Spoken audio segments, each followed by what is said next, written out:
নমস্কার, আপনি দেখছেন এবিপি আনন্দ এবং আপনার সঙ্গে আমি সুমন। শুরু করছি আমাদের বিশেষ অনুষ্ঠান প্রতিপক্ষ। তাকে বলা হয়েছিল স্কুল ছাত্রী, অর্থাৎ একেবারে স্কুল ছাত্রীর মতো যেন অবান্তর বায়নাক্কা করছেন। এমনকি কোর্টে দাঁড়িয়ে স্বয়ং রাজ্যের অ্যাডভোকেট জেনারেল বলেছিলেন যে কমিশন সুন্দরী মহিলার মতো নানা বায়নাক্কা করছে। আর আজ আমরা দেখলাম যে রাজ্য নির্বাচন কমিশন এবং কমিশনার এতদিন ধরে 2012 সেপ্টেম্বর মাস থেকে যে দাবিগুলো তুলছিলেন, রাষ্ট্রের সর্বোচ্চ ন্যায়াধীশ সুপ্রিম কোর্ট আজ সেই দাবিগুলোর ওপর বৈধতার শিলমোহর দিল। পাশাপাশি রাজ্য নির্বাচন কমিশনের মতো সাংবিধানিক সংস্থাকে শ্রেষ্ঠত্বের শিরোপা পরিয়ে দিল এবং তার শ্রেষ্ঠত্বকে একেবারে স্বীকৃতি দিল। তাই নিয়েই আমাদের এই অনুষ্ঠান। আজকে সুপ্রিম কোর্টে আমরা নজর রাখবো এবং অবশ্যই এই অনুষ্ঠানে যোগ দেবেন সুজন চক্রবর্তী, রাজ্যের সাম্প্রতিকতম খুনের আসামি। সত্যি সত্যি খুনের মতো একটা ঘৃণ্য ষড়যন্ত্রে সেই চক্রান্তে সুজন চক্রবর্তী, প্রাক্তন সাংসদ, সিপিএমের রাজ্য সম্পাদক মণ্ডলীর সদস্য এবং দক্ষিণ 24 পরগনা জেলার সিপিএমের সম্পাদক, তিনি কি যুক্ত ছিলেন? নাকি বিরোধীরা যেরকম বলছে যে এই সরকারের দুটো কাজ, ব্যক্তিগত হামলা আর মিথ্যে মামলা, সেই মিথ্যে মামলারই সাম্প্রতিকতম নজির, একেবারে সর্বশেষ সংযোজন সুজন চক্রবর্তী। সুজন নিজে কি বলছেন দেখাবো, তার বিরুদ্ধে কি অভিযোগ তাও দেখাবো, কিন্তু তার আগে যেটা বলছিলাম, Supreme Court September 2012 Meera Pandey কি চেয়েছিলেন? 800 কোম্পানি কেন্দ্রীয় বাহিনী। আর আজ 5 দফা মিলিয়ে সর্বোচ্চ আদালত সুপ্রিম কোর্ট এই রাজ্যে পাঠাচ্ছে 820 কোম্পানি কেন্দ্রীয় বাহিনী। স্কুল ছাত্রীর দাবির বাস্তবতা যদি এতটা হয় যে 9 মাস পরে রাষ্ট্রের সর্বোচ্চ আদালত তাকে স্বীকৃতি দেয়, তাহলে আমাদের এই রাজ্য কোটি কোটি স্কুল ছাত্রীতে ভরে যাক, গণতন্ত্র পল্লবিত হোক। অনুষ্ঠান শুরু করব। আমার সঙ্গে এই টেবিলে আছে অরুণাভ ঘোষ এবং রবীন দেব। অরুণাভদার কাছে আসবো, কিন্তু তার আগে সুপ্রিম কোর্ট আজকে ঠিক কি বলল দেখাবো আপনাদের। পঞ্চায়েত ভোট নিয়ে জটিলতার অবসান। কলকাতা হাইকোর্টে দীর্ঘ আইনি লড়াইয়ের অবসান একদিনে ঘটল সুপ্রিম কোর্টে। সুপ্রিম কোর্ট জানালো, 2রা জুলাই প্রথম দফার নির্বাচন শুরুর আগে পঞ্চায়েত ভোটের জন্য পর্যাপ্ত বাহিনী জোগাড় করতে রাজ্য এবং কেন্দ্রীয় সরকারকে প্রয়োজনীয় নির্দেশ দিতে কলকাতা হাইকোর্ট ব্যর্থ হতে পারে। এই আশঙ্কার জন্যই পশ্চিমবঙ্গ রাজ্য নির্বাচন কমিশন সুপ্রিম কোর্টের দ্বারস্থ হয়। সব পক্ষের বক্তব্য শুনে আমরা মামলার নিষ্পত্তি করে দিলাম। পঞ্চায়েত নির্বাচন হবে 5 দফায়, 11 জুলাই, 15 জুলাই, 19 জুলাই, 22 জুলাই এবং 25 জুলাই।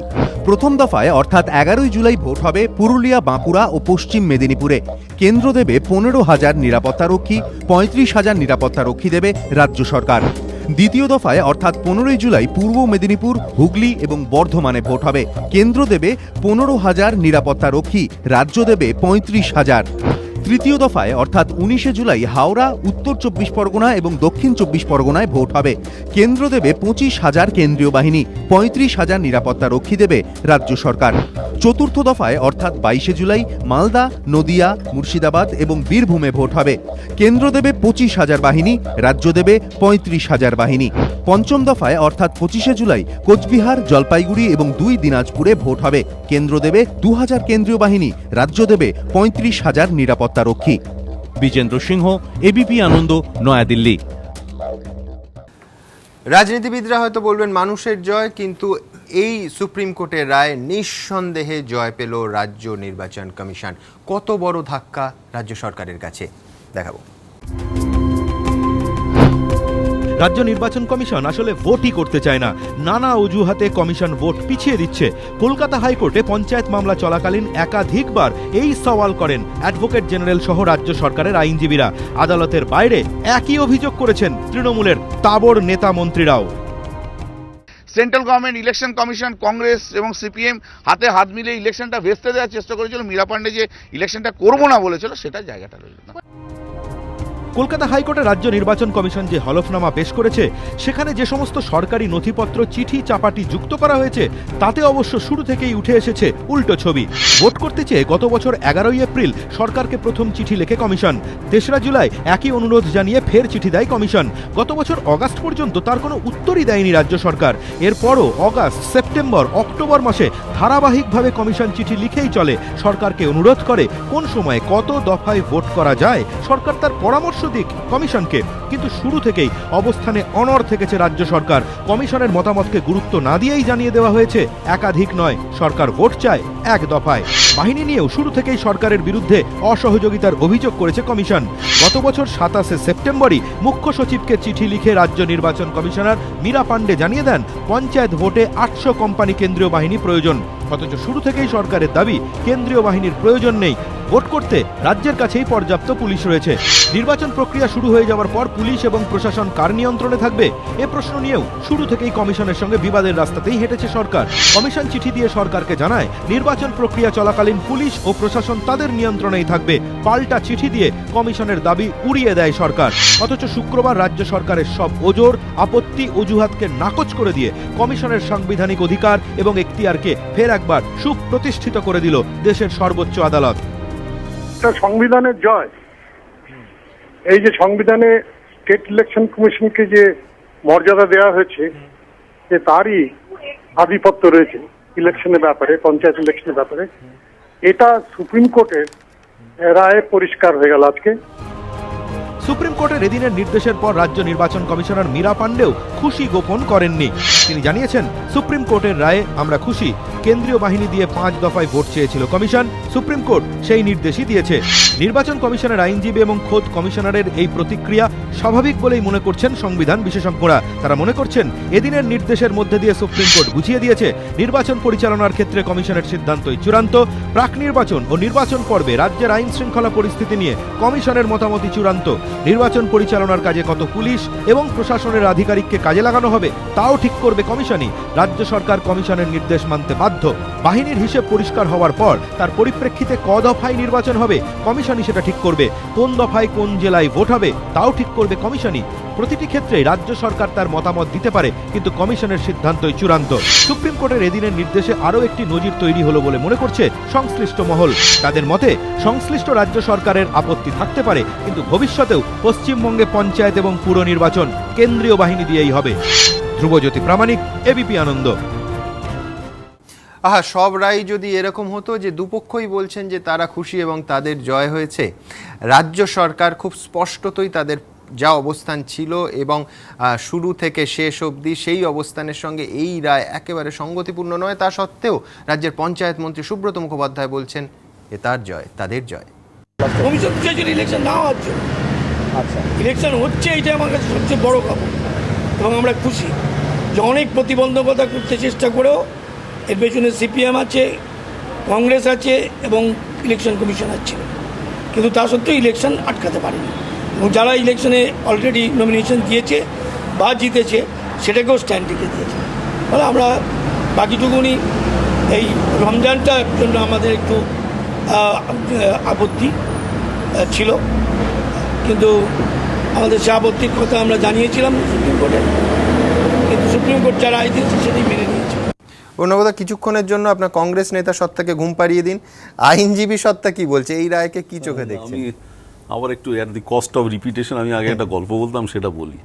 এক কাবলিওয়ালা এসেছিল আমাদের মফস্বল একটা ছোট শহরে, তো ভীষণ খিদে পেয়েছে, অনেকদিন খায়নি মিষ্টির দোকানে, তা খাজার দোকান, তা দোকানি ছিল না, দোকানির ছেলে বসে, তা বললি ক্যা হ্যায়, বললো খাজা, বললো দে দো পুরা। তো সব খাবার পর দোকানির ছেলে বললো পয়সা, কাবলিওয়ালা বললো পয়সা ক্যা, তুমি हमको बोला खा जा, हम खा गया। তো বাচ্চাটা বাবাকে ডেকে নিয়ে আসলো, বাবাকেও তাই বললো। কাবলিওয়ালা বললো তোমারা লড়কা हमको बोला खाने को लिया, खा जा, हम खा गया। তো এবার তো ওইখানে যারা আর কি ওই কাজীকে ডেকে আনলো, সে বললো এ তো মহা লোক, লোককে চেনানো দরকার। বলে একে মাথা ন্যাড়া করে, গাধার টুপি পরিয়ে, মাথায় ঘোল ঢেলে, ভুরু দাড়ি কামিয়ে, চুল দাড়ি ভুরু যত আছে কামিয়ে সারা শহরটা ঘোরাও যাতে লোকে চেনে, আর গাধার টুপি পরিয়ে, আর জুতো পেটা করতে করতে, তো পেটা করতে করতে যথারীতি সেই আজ্ঞা বহন করে সারাদিন ওই করে দিনের শেষে সেই দোকানির সামনে গেল। এখন দোকানির বাচ্চা ছেলেটি বলছে, কি পাবলিওয়ালা, কিরম শাস্তি হলো? বললো, শাস্তি? কিসের শাস্তি? আমি তো জিতেছি। বললো, মানে? বললো, বিনা পয়সায় খাজা খেলাম, সারা শহরটা গাধার পিঠে চেপে ঘুরে ফেললাম, মাথার টুপিও পেয়ে গেলাম, এরপরে গরম লাগবে না, মাথার চুল দাড়ি গোপ সব ভুরু সব কামিয়ে ফেললাম, 6 মাস কামাতে হবে না, আর কতদিন গায়ে মেসেজ হয়নি, জুতো খেতে খেতে গেলাম, কি আরাম। তো এর তো জিতে সবাই জেতে, এখন জিতেছে, সুব্রতবাবু জিতেছে।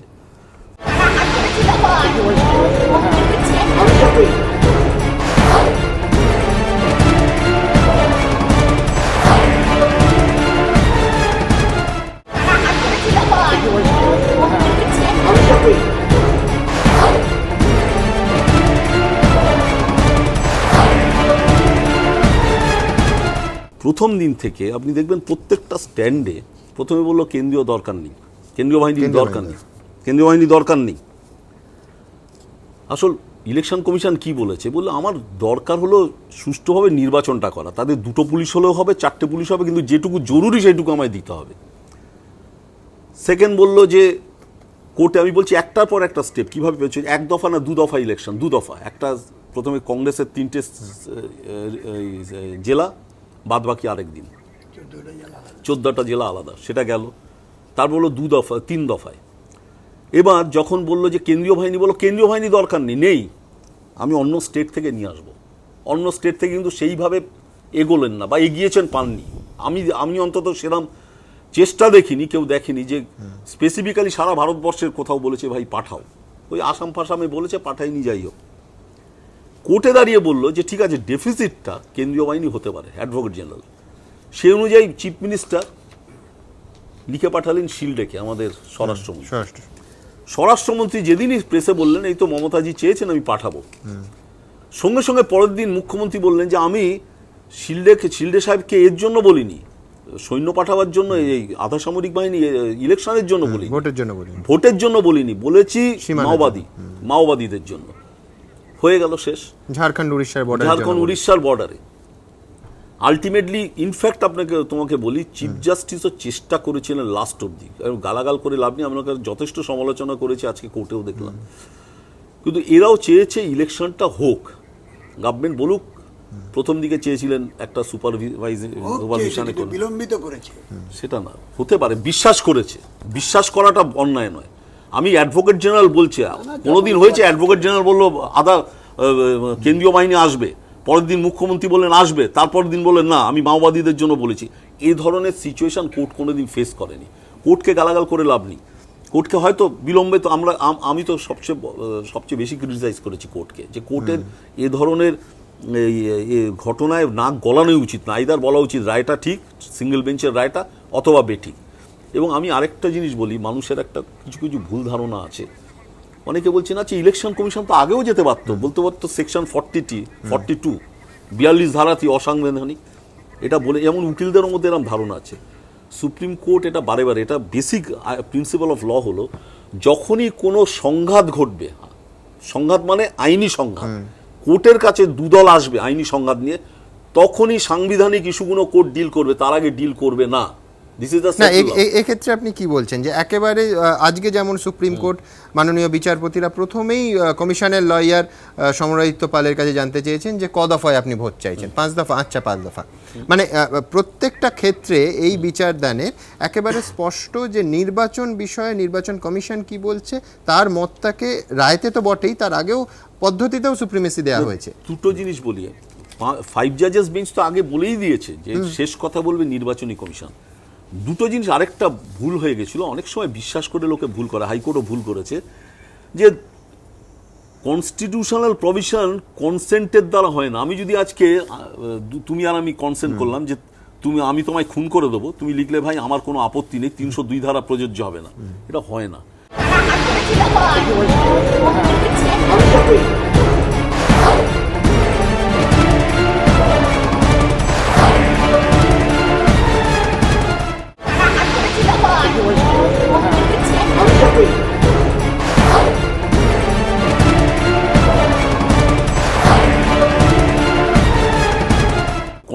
আমি হাইকোর্টের কাছে গিয়ে বললে হবে না, কনস্টিটিউশনাল প্রভিশনে কখনো কম্প্রোমাইজ হয় না, either you are this side or you are on that side, মানে তুমি ঠিক অথবা আমি ঠিক, যে কোনো একটা।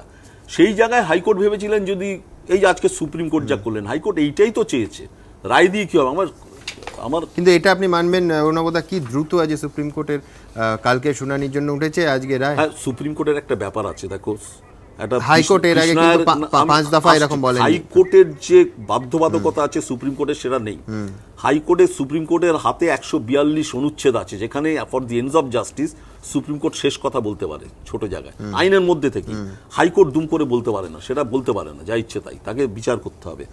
আর আরেকটা ব্যাপার আছে, কৃষ্ণায়ের বিখ্যাত উক্তি যে supreme court is final not because it is infallible, it is infallible because it is final.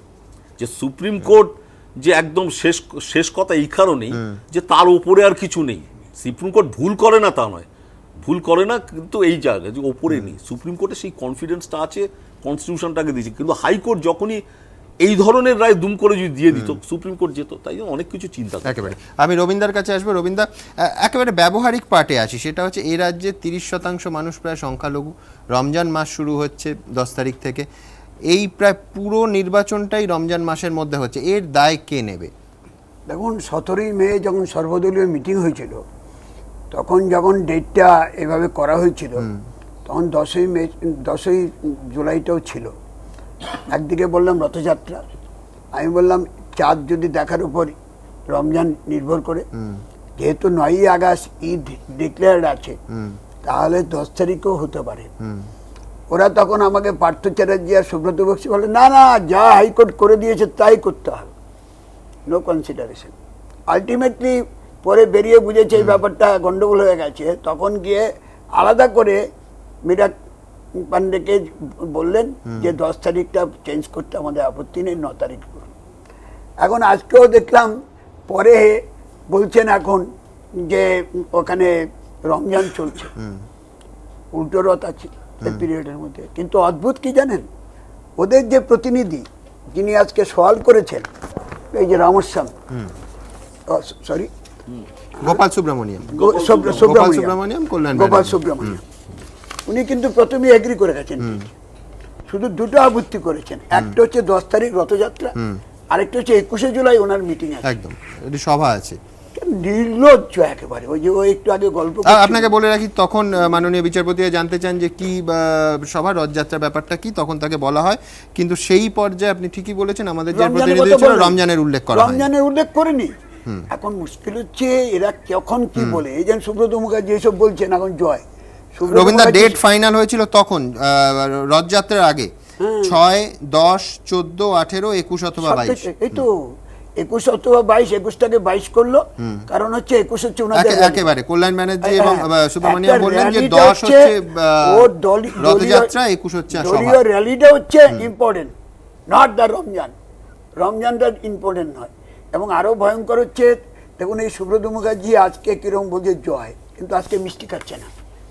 কিন্তু 14ই মে আমরা এখানে ছিলাম, ডায়াবেটিসের রোগীরা তিতা খায়, তুমি তো ডায়াবেটিসের রোগী, মিষ্টি খাও না তো। মানে নির্লজ্জের মতো ওই দিনে মিষ্টি খাচ্ছে, আর আজকে বলছে জয়।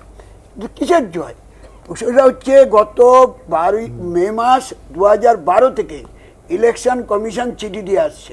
সেই চিঠির উত্তর না দিয়ে গত বছর 21শে জুলাই মমতা ব্যানার্জির তৃণমূল যুব কংগ্রেস আয়োজিত মিটিংয়ে, কত নির্লজ্জ দেখুন, সেই মিটিংয়ে ইলেকশনের ডেট অ্যানাউন্স করে দিল যে শারদোৎসবের পর ইলেকশন হবে। আর ইলেকশন কমিশনের চিঠির উত্তর দিল কবে? অগাস্টে। কবে হবে? ডিসেম্বরে। তখন ইলেকশন কমিশন বলল ডিসেম্বরে কি করে হবে?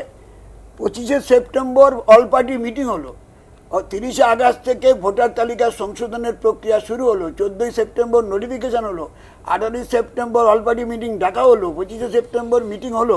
সেই মিটিংয়ে তৃণমূল থাকলো না। এবং 27শে সেপ্টেম্বর চিঠি পাঠালো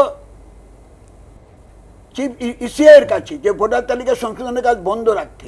এবং যখন অল পার্টি মিটিংয়ের শিডিউল দিয়ে দিল 1 অক্টোবর থেকে ভোটার তালিকা সংশোধন হবে 18 অক্টোবর পর্যন্ত, এবং আবার 30 অক্টোবর থেকে 9 নভেম্বর পর্যন্ত, সেটাকে বাতিল করে চিফ ইলেকট্রাল অফিসারকে দিয়ে চিঠি পাঠালো মালদা ডিএম এর কাছে, সেই অফিস থেকে আমরা চিঠির কপি পেলাম এবং 28 তারিখে আমরা সিওর কাছে ডেপুটেশন দিলাম এবং ইসি এর কাছে ডেপুটেশন দিয়ে তখন হস্তক্ষেপ করে 1 অক্টোবর থেকে 31 অক্টোবর 30 অক্টোবর পর্যন্ত একটা নিল পুজো, তার সাথে ছিল ঈদ, তার সাথে ছিল মহালয়া, এই সব।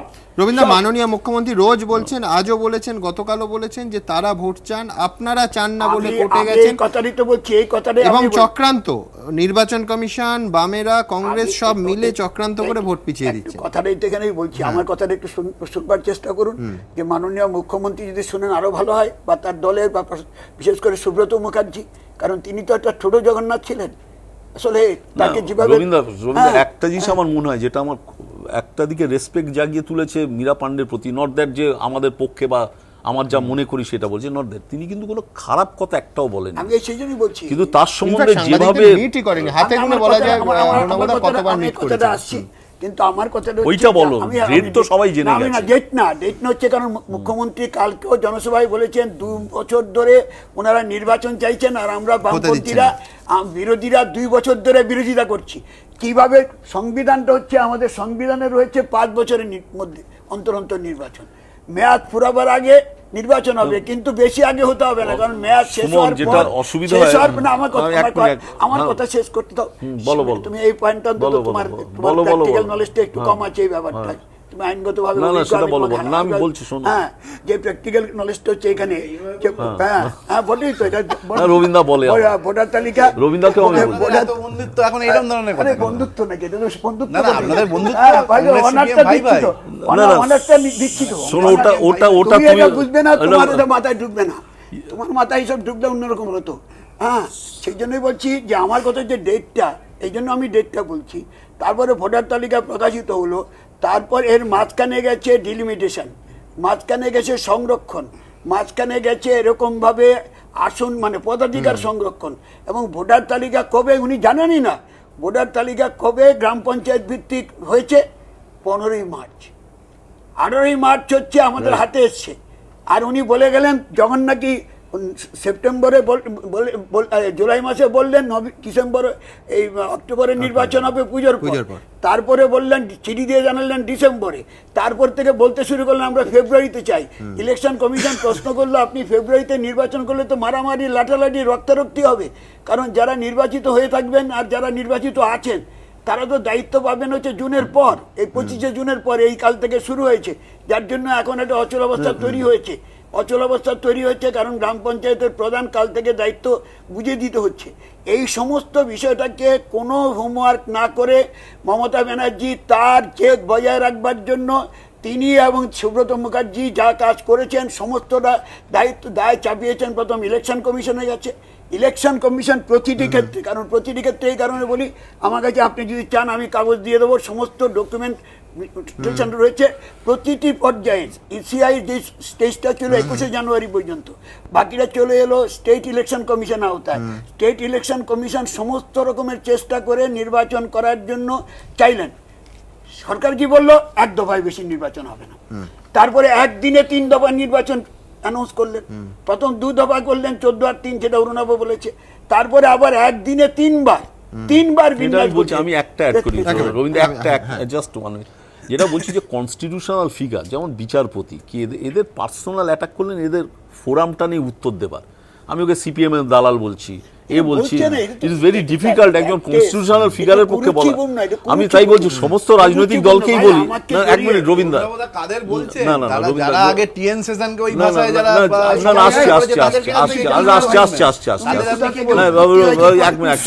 না, আমি ওই সেন্সে বলছি, আমরা সমস্ত আমার নিজের দলকেও বলছি যে কনস্টিটিউশনাল ফিগার সে যখন আমাকে গালাগাল করছে না, তাকে যুক্তি দিয়ে না হারাতে পেরে, কখনো দালাল বলছি, যুক্তি দিয়ে যে বোঝায় না 1 মিনিট, যুক্তি দিয়ে যদি বোঝানো যায় যে মমতা ব্যানার্জি ঠিক কি বেঠিক, আমি গালাগাল করবো, আমি বলবো যুক্তি দিয়ে। কিন্তু আমি মমতা ব্যানার্জিকে পার্সোনাল গালাগাল শুরু করলাম, দালাল মালাল বলা, তেমনি মীরা পান্ডেকে দালাল বলাটা ঠিক হয়। পান্ডেকে একেবারে। বলেছে, তাপস রায়কে বলেছে, আমার সামনে এখানে বলা হয়েছে ডিনার টিনার কি সব করেছেন এসব বলা হয়েছে। আলাদা বাইরে গিয়ে মিটিং করেছি। আমি আসবো রবীন্দ্র, কিন্তু বিশ্বনাথ, দুই অধ্যাপক আমার অন্য টেবিলে আছেন, বিশ্বনাথ চক্রবর্তী, সুমন বন্দ্যোপাধ্যায়। বিশ্বনাথ বাবু, প্রথমে আপনার কাছে যেটা জানতে চাইবো, ব্যক্তিগত আক্রমণের কথা হচ্ছে এই পর্যায়ে, শ্রীমতী মীরা পান্ডেকে, তিনি কে একটা সাংবিধানিক দায়িত্ব পালন করছেন এই রাজ্যের অত্যন্ত গুরুত্বপূর্ণ এবং সম্মানীয় রাজ্য নির্বাচন কমিশনার, যে যতগুলো যেভাবে তাকে ব্যক্তিগত কটাক্ষ, এছাড়াও নানাভাবে কুৎসা, এবং আজকে তো সমস্ত কিছুর শেষে কি না হুমকি চিঠি, মাওবাদী লাগিয়ে প্রাণে মারা হুমকি, ইত্যাদি ইত্যাদি। তো আমার মনে হয় না যে সাংবিধানিক পদে যারা আছেন এই পর্যায়ে রাজনৈতিক আক্রমণ এবং ব্যক্তিগত কুৎসার লক্ষ্য কাউকে হতে হয়েছে। একেবারে ভারতবর্ষের ইতিহাসে এরকম সরাসরি একজন সাংবিধানিক সংস্থার প্রধানকে আক্রমণ করা অন্য কোনো রাজ্যে কিন্তু এটা লক্ষ্য করা যায়নি।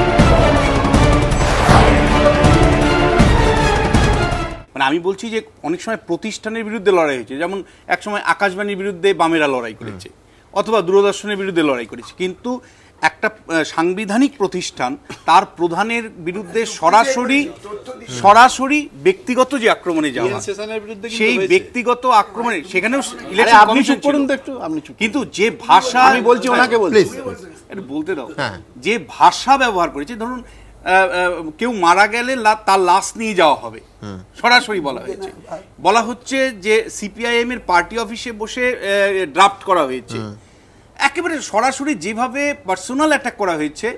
আমি আগেও স্টুডিওতে একদিন বলেছি যে ভারতবর্ষে কোনো সাংবিধানিক সংস্থার প্রধানকে কোনো রাজনৈতিক দল, যে রাজনৈতিক দল গণতান্ত্রিক পরিবেশের মধ্যে কাজ করে, সে সরাসরি আক্রমণ করেছে, এরকম দ্বিতীয় কোনো উদাহরণ নেই। এটা মানে আনপ্রেসিডেন্টেড বিষয়। আমি কয়েকটা অবজারভেশন আজকের প্রেক্ষিতে বলবো। বিশ্বনাথবাবু, আমি সেই পাটে আসবো, তার আগে চলে যাব অবসরপ্রাপ্ত বিচারপতি ভগবতী প্রসাদ বন্দ্যোপাধ্যায় আমাদের সঙ্গে আছেন। ভগবতী প্রসাদ বাবু, আপনি বারবার বলেছিলেন যে 2 তারিখ থেকে বা 6 তারিখ থেকে এইভাবে নির্বাচন শুরু হওয়া অসম্ভব, যা সময় আছে এবং যা আইনি প্রভিশনস আছে। আজকে সুপ্রিম কোর্ট, আপনি জানেন যে কি রায় দিয়েছে, আপনার মতামতটা শুরুতেই জানতে চাইব। 142-তে সুপ্রিম কোর্টের একটা প্রিরোগেটিভ আছে, যেটা হাইকোর্টের ক্ষমতা নেই। এটা সংবিধান বাইরে হাইকোর্টকে সুপ্রিম কোর্টে একটা বিশেষ ক্ষমতা দিয়েছে, যে ক্ষমতার জোরে এই ভাগাভাগিটা করে দিল, এই ডেটগুলো চেঞ্জ করে দিল। আর একটা জিনিস হচ্ছে, এই হাইকোর্ট কখনো ডাইরেক্ট করতে পারতো না কেন্দ্রীয় সরকারকে সৈন্য, মানে আর্ম ফোর্স দেওয়ার জন্য। সুপ্রিম কোর্ট এক কথায় পারলো, কারণ 142 যে ক্ষমতাটা আছে সেটা প্রয়োগ করলো।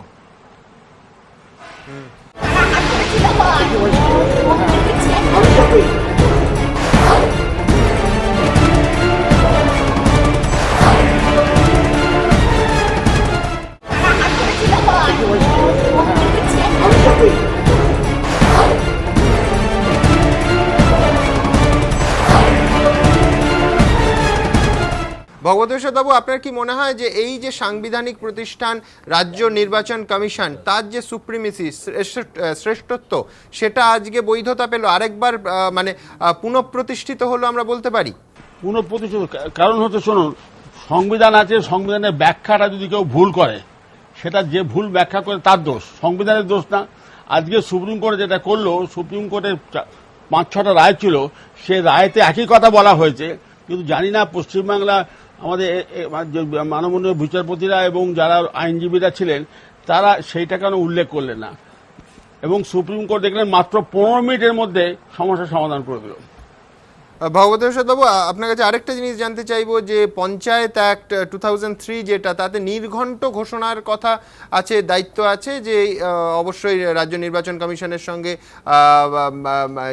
আলোচনা করে, কিন্তু সেই ঘোষণার দায়িত্ব রাজ্য সরকারের। তো আপনার কি মনে হয় যে এই যেটা আছে, এই অ্যাক্টটা ভবিষ্যতে এই রায়ের পরও অন্য সময়, অন্য ক্ষেত্রে কোনো জটিলতা সৃষ্টি করতে পারে? বা এই রায়ের পরও জটিলতার কিছু জায়গা থেকে গেল, যার জন্য আবার হয়তো এই রাজ্যের নির্বাচন কমিশনকে ছুটতে হতে পারে, আদালতের দ্বারস্থ হতে পারে?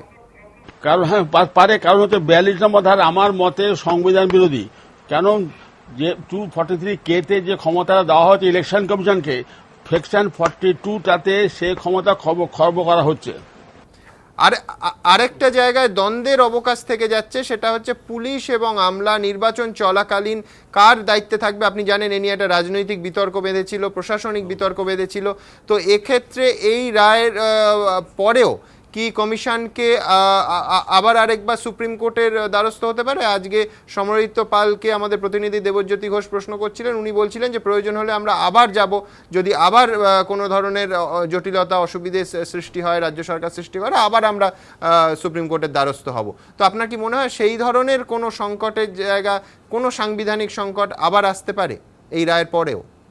আসতে পারে, যদি না ইলেকশন কমিশনের সুপারিনটেন্ডেন্ট ডিরেকশন অন কন্ট্রোল, এটা ভেরি ওয়াইড পাওয়ার, এই ওয়াইড পাওয়ারটা যদি খর্ব করার চেষ্টা করে, এবং হয়তো করবে, কারণ অনেকে সন্দেহ আছে রাজ্য সরকার মনে করছে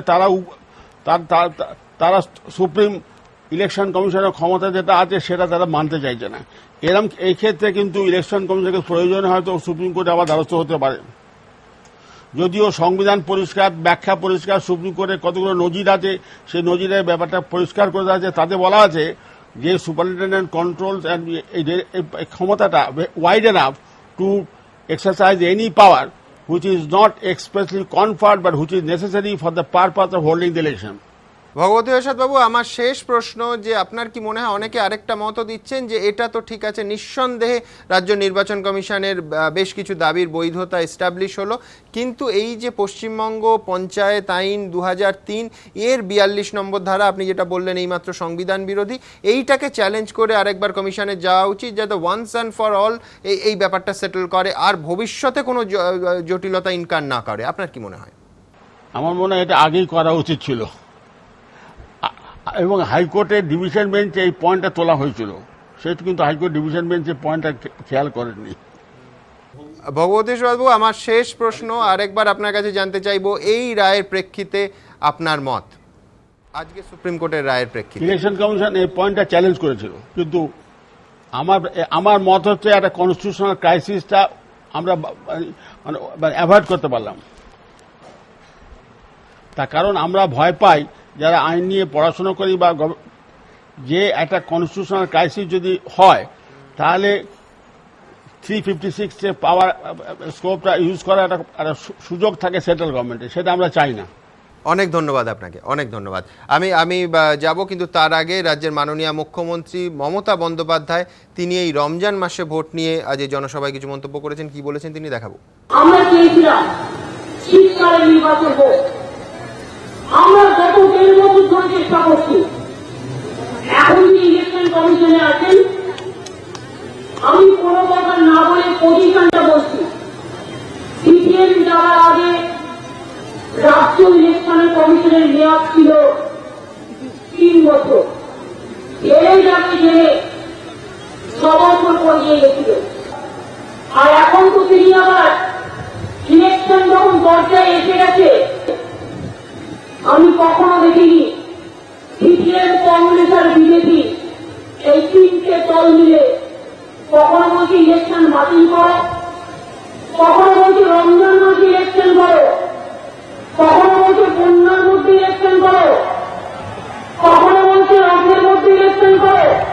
রমজান মাসে কোর্ট অর্ডার দিলে ইলেকশন করতে আমরা বাধ্য থাকবো, কিন্তু সংখ্যালঘু ভাই বোনেরা এটাকে ভালো চোখে দেখবে না। আর আমরাও মনে রাখবেন, আমি ওদের কখনো ডিস্টার্ব করতে চাই না। আমি একবার রবীন্দা রৌনবদার কাছে যাব। এই স্পষ্ট রবীন্দা, একেবারে আপনাদের দিকে ইঙ্গিত যে আগেও কালকে না পরশু একটা জনসভায় একই কথা বলেছিলেন, ইঙ্গিত দিয়েছিলেন যে আপনাদের সময় তার মেয়াদ বৃদ্ধি হয়েছে, যার ফলে একটা ইঙ্গিত যে সেই জন্য এই যে নেক্সাসটার অভিযোগ বারবার করছেন, বামফ্রন্ট এবং রাজ্য নির্বাচন কমিশন একসঙ্গে কাজ করছে, ড্রাফট হচ্ছে আপনাদের অফিসে। আমি আগেই বলেছি, উনি হোমওয়ার্ক করেন না, বা অফিসাররা তাকে সেইভাবে ব্রিফ করে দেন না।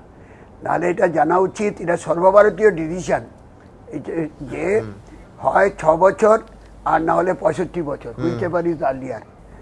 এই তিনি 14ই জুলাই মানে 65 বছর বয়স অবধি, 65 বছর বয়স অবধি, হ্যাঁ এই তো 6 বছর আর বয়স 65 বছর। মানে এটা আরো পরিষ্কার করে আমি বলছি, এই যে 14ই জুলাই 2014 তিনি অবসর গ্রহণ করবেন। এইটা কোনো এইখানকার শুধু মীরা পান্ডের জন্য নয়, সর্বভারতীয় যে স্ট্যান্ডিং কমিটি আছে তাদেরই সুপারিশ, স্ট্যান্ডিং কমিটিও নয়। এবং আমি আমার কথাটা শুনে নিন, আবার এই রাজ্যে এই মর্মে বিধানসভায় আইন তৈরি করা হয়েছে এবং সেখানেও ডিক্লারেশন নিয়ে অ্যামেন্ডমেন্ট করেই 3 বছরের জায়গায় 6 বছর করা হয়েছে আর বয়স 65। আমি আবার আপনার পুরনো প্রশ্নেই ব্যাক করব যে এটার মধ্যে অবভিয়াসলি একটা ব্যক্তিগত আক্রমণ তো আছে একেবারে, কিন্তু মানে রিয়েল ফ্যাক্টটা আপনাকে বলি, সেটা হলো 73তম সংবিধান সংশোধন যখন 93 সালে হলো, তারপরে কেন্দ্রীয় সরকারের পঞ্চায়েত দপ্তর তারা প্রতি বছরই একটা করে all India state election conference করত। তাতে 2003 সালে তারা গুয়াহাটিতে একটা অল ইন্ডিয়া কনফারেন্স করে স্টেট ইলেকশন কমিশনারদের নিয়ে। সেখানে স্টেট ইলেকশন কমিশনকে কি করে শক্তিশালী করা হয় কতগুলো প্রস্তাব নেওয়া হয়। তার মধ্যে একটি প্রস্তাব ছিল যে স্টেট ইলেকশন কমিশনারদের মেয়াদ সংক্রান্ত, এবং এক কেন্দ্রীয় সরকার সিদ্ধান্ত নেয়, একটা কনসেনসাসে আসে যে 65 বছর অথবা 5 বছর পূর্ণ মেয়াদে তারা কাজ করবেন, এবং সেই মর্মে প্রত্যেকটা রাজ্য সরকারকে সেটা জানানো হয়। রবীন্দ্ররা যখন সরকারে ছিল অনেকটা সময় পরে সেটা অ্যাপ্লাই করেছে, এটাও ফ্যাক্ট। রাজ্য মানে যখন constant standing committee state election কমিশনাররা বলছিল, রাজ্য সরকারের উপর চাপ তৈরি করেছিল, তারপরে অ্যাডাপ্ট করেছে। কিন্তু ফ্যাক্ট ইজ দ্যাট ইনফ্যাক্ট বেশিরভাগ রাজ্য তখন ইমপ্লিমেন্ট করে ফেলেছে। তারপরে রবীন্দ্ররা অনেক পরে করেছে। যেমন আমি এখনো বলছি যে খুব সিরিয়াস কতগুলো আজকের কোর্টের রায়ের পরেও সিরিয়াস কতগুলো ম্যাটার কিন্তু পেন্ডিং থাকলো স্টেট ইলেকশন কমিশনের দিক থেকে। ধরেন সুব্রত মুখার্জি প্রায়ই বলতো 205 কোটি টাকা দিয়ে দিয়েছি, এই ল্যাঙ্গুয়েজ অত্যন্ত খারাপ, মানে একটা কনস্টিটিউশনাল বডিকে দিয়ে দিয়েছি আমাদের টাকা। সাধারণত সারা ভারতবর্ষের অভিজ্ঞতা কি বলে, একেবারে বাজেটে স্টেট ইলেকশন কমিশনের হেডে একটা প্রভিশন থাকে, প্রতি বছর বাজেটারি প্রভিশনে সেই টাকা দেওয়া হয়। মানে কোনো একটা দপ্তর দেয় না, বাজেটের হেডেই থাকে সেটা। অথচ স্টেট ইলেকশন কমিশনের এখনো পশ্চিমবাংলায় তাদের কিন্তু পঞ্চায়েত দপ্তরের অধীনে অথবা মিউনিসিপ্যাল দপ্তরের অধীনে যখন নির্বাচন হয় তখন সেই টাকাটা পেতে হয়। দ্বিতীয় যেটা স্টাফিং, স্টেট ইলেকশন কমিশন অফিসে যান 3-4 জন মাত্র অফিসার, 18 জনের থেকে 21 জনের মতন কর্মী, তাদেরকে নিয়ে একটা বিরাট কর্মযজ্ঞ করছে।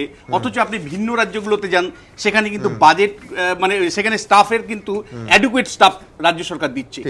আমি আজকের রায়ের প্রেক্ষিতে বলুন, আমি আজকের রায়ের প্রেক্ষিতে যেটা ফার্স্ট যে কথাটা বলবো, যে ভারতবর্ষের টিএন সেশন জাতীয় নির্বাচনের ক্ষেত্রে যেমন একটা ঐতিহাসিক ভূমিকা পালন করেছিলেন, মীরা পান্ডে ঠিক তেমনিভাবে স্থানীয় সরকারের নির্বাচনকে অবাধ, সুষ্ঠু, নিরপেক্ষ করবার প্রশ্নে একটা ঐতিহাসিক ভূমিকা পালন করলেন।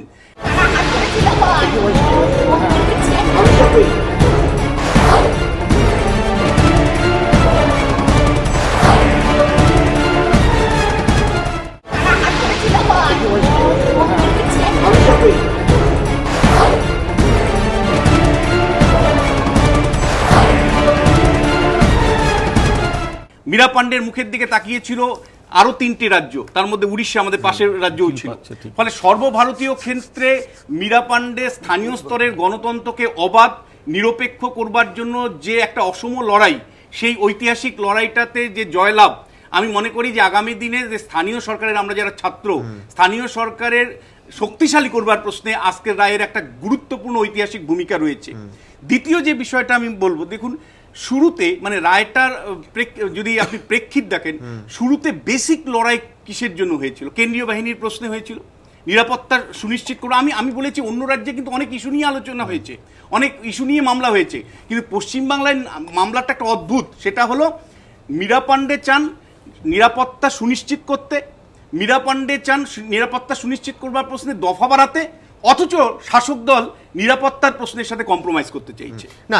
এবং কেন্দ্রীয় বাহিনীতে ঘোষিত অবস্থান ছিল যে বিরোধীরা, হ্যাঁ, এবং যারা ব্যাখ্যা করছেন তৃণমূলের তরফ থেকে তাদের বক্তব্য যে যদি কেন্দ্রীয় বাহিনী মেনে নিতে হয় তাহলে একটা পরোক্ষভাবে এটাও মেনে নিতে হয় যে রাজ্যের আইন শৃঙ্খলা পরিস্থিতি মানে এটা অদ্ভুত একটা বিষয়।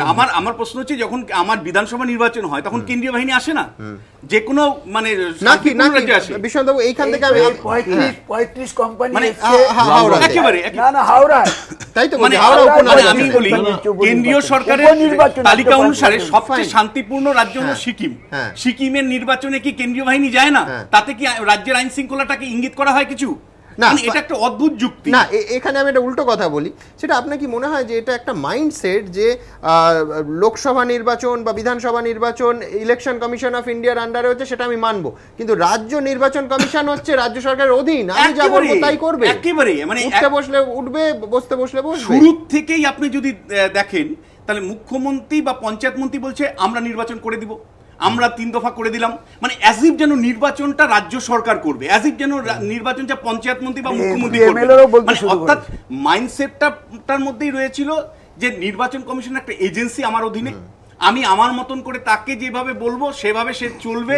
এই যে মানে একটা অটোনমি চার্জ যে আছে, সাংবিধানিক সংস্থার যে একটা মর্যাদা আলাদা, মানে একটা রাজ্য সরকার যেমন সাংবিধানিক সংস্থা, নির্বাচন কমিশনও সাংবিধানিক সংস্থা, এই জায়গার মাইন্ডসেটটা কিন্তু কখনোই সঠিক ছিল না। কিন্তু আপনি মানবেন মীরা পান্ডের পর অন্তত তার আলাদা অস্তিত্ব এবং ভবিষ্যতে যারা আসবেন তারা এই সুবিধাটা পাবেন যে মানুষের চোখে এবং সুপ্রিম কোর্টের রায়ের পর আরো স্পষ্ট হয়ে এই সাংবিধানিক সংস্থার যে পবিত্রতা সেটা কিন্তু বৈধতা পেল আজকে রায়তে। ইতিমধ্যে কিন্তু তার একটা কষ্টও আছে, তার একটা মূল্য দিতে হয়েছে, বিশেষ করে রাজ্য নির্বাচন কমিশনারকে ব্যক্তিগতভাবে তো দিতেই হয়েছে, সেই জন্য খুনের চিঠিও তিনি পাচ্ছেন, হত্যার হুমকিও পাচ্ছেন। দেখাবো আপনাদের। অশ্লীল কুরুচিকর চিঠির পর এবার মীরা পান্ডেকে হুমকি চিঠি পাঠানোর অভিযোগ। বৃহস্পতিবারই রাজ্য নির্বাচন কমিশনের দপ্তরে এসেছে এই চিঠি। সূত্রের খবর, জনৈক দিবাকর দত্ত এই চিঠি লিখেছেন। চিঠিতে বলা হয়েছে, আপনাকে খুন করা হবে, আপনার কাজকর্মের জন্য ফল ভোগ করতে হবে। মাওবাদী স্কোয়াডের সদস্যরা কলকাতায় পৌঁছে গিয়েছেন, তারা প্রস্তুত। এই চিঠি প্রসঙ্গে স্বরাষ্ট্র সচিব বাসুদেব বন্দ্যোপাধ্যায় জানিয়েছেন, কমিশন থেকে 3 পাতার চিঠিটি মহাকরণে পাঠানো হয়েছে, এফআইআর করেছে কলকাতা পুলিশ। গুরুত্ব দিয়ে চিঠির বিষয়টি খতিয়ে দেখা হচ্ছে, নিরাপত্তা বাড়ানো হচ্ছে মীরা পান্ডের। অন্যদিকে রাজ্য নির্বাচন কমিশন সূত্রে খবর, আরও 2টি হুমকি চিঠি এসেছে পূর্ব মেদিনীপুরের চণ্ডীপুর থেকে। নিজেকে তৃণমূল কর্মী বলে দাবি করে চিঠি দুটি লিখেছেন কুণাল গায়েন নামে এক ব্যক্তি। চিঠির অধিকাংশ পাতা জুড়ে ব্যবহার করা হয়েছে অশ্লীল ভাষা। বাকি অংশে হুমকি দিয়ে লিখেছেন, আমরা তৃণমূল কংগ্রেস করি, আমাদের প্রার্থীরা দিকে দিকে বিনা প্রতিদ্বন্দ্বিতায় জয়ী হচ্ছে দেখে আপনার সহ্য হচ্ছে না, আপনাকে খুন হতে হবে। হুমকি চিঠির বিষয়ে কমিশনের তরফে স্বরাষ্ট্র দপ্তরে জানানো হয়েছে। কেন্দ্রীয় স্বরাষ্ট্র মন্ত্রকের নজরেও বিষয়টি পৌঁছেছে বলে সূত্রের খবর। এর আগে মীরা পান্ডেকে একাধিক অশ্লীল ও কুরুচিকর চিঠি পাঠানো হয়েছিল। মীরা পান্ডে প্রথমে বিষয়টিকে গুরুত্ব না দিলেও চিঠিতে তার ছেলেকে জড়ানোর পর বিষয়টি স্বরাষ্ট্র দপ্তরে জানানো হয়। এবার হুমকি চিঠি। বিজেন্দ্র সিংহ, দীপক ঘোষ ও সুমন ঘরাই, এবিপি আনন্দ।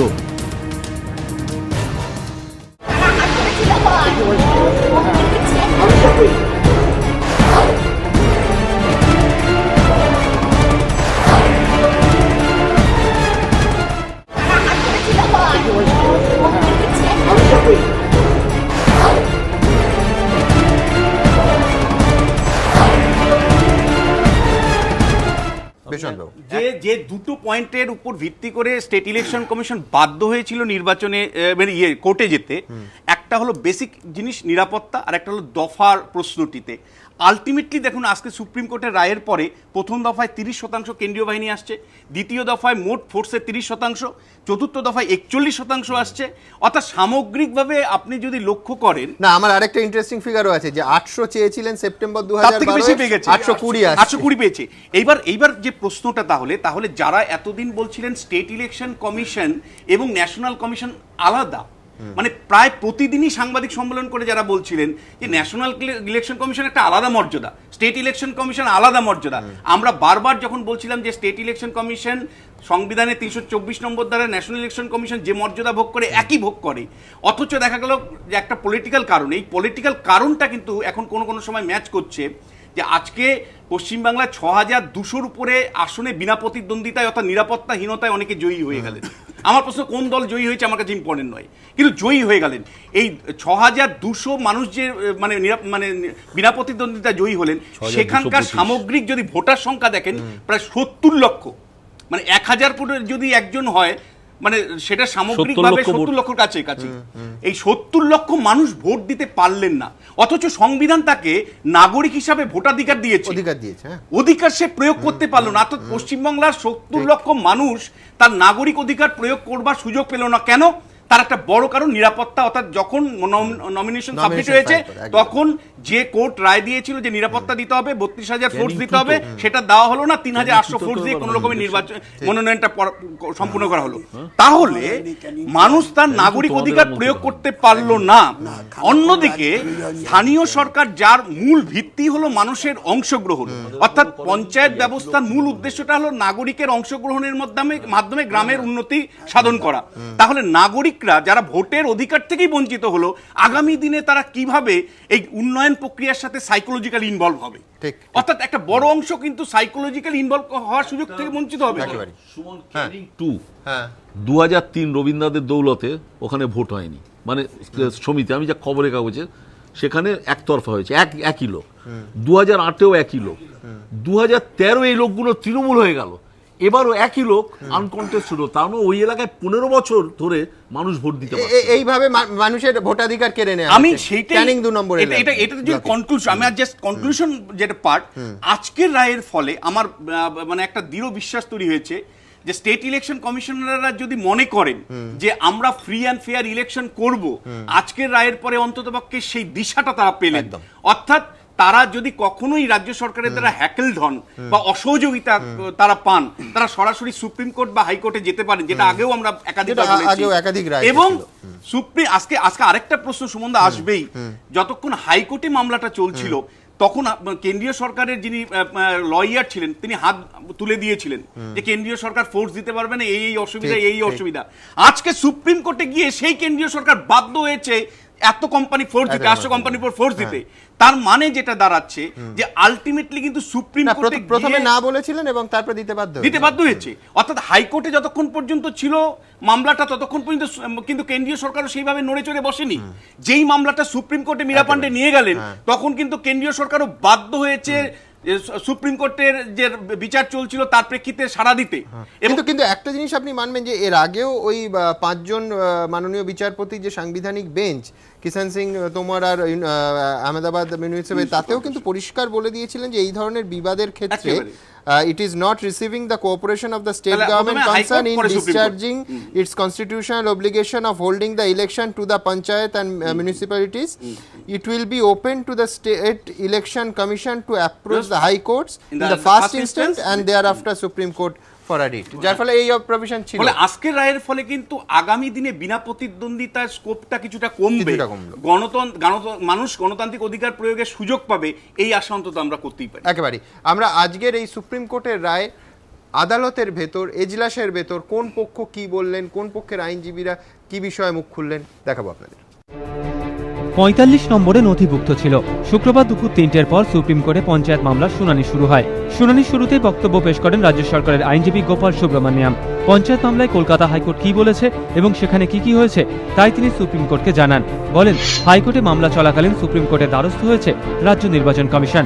সুপ্রিম কোর্টের বিচারপতি একে পট্টনায়ক ও বিচারপতি রঞ্জন গগৈয়ের বেঞ্চ তখন রাজ্য সরকারের আইনজীবীর উদ্দেশ্যে বলেন, আপনি কি বলতে চাইছেন?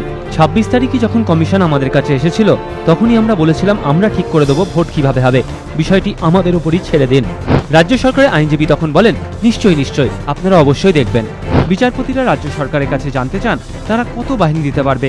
রাজ্য সরকারের আইনজীবী জানান, বাহিনী নিয়ে সমস্যা আছে, হাইকোর্টের নির্দেশ মতো বাহিনী রাজ্য সরকার দিতে পারছে না, তবে রাজ্যের হাতে যা নিরাপত্তারক্ষী রয়েছে তা দিয়েই ভোট করানো যেতে পারে।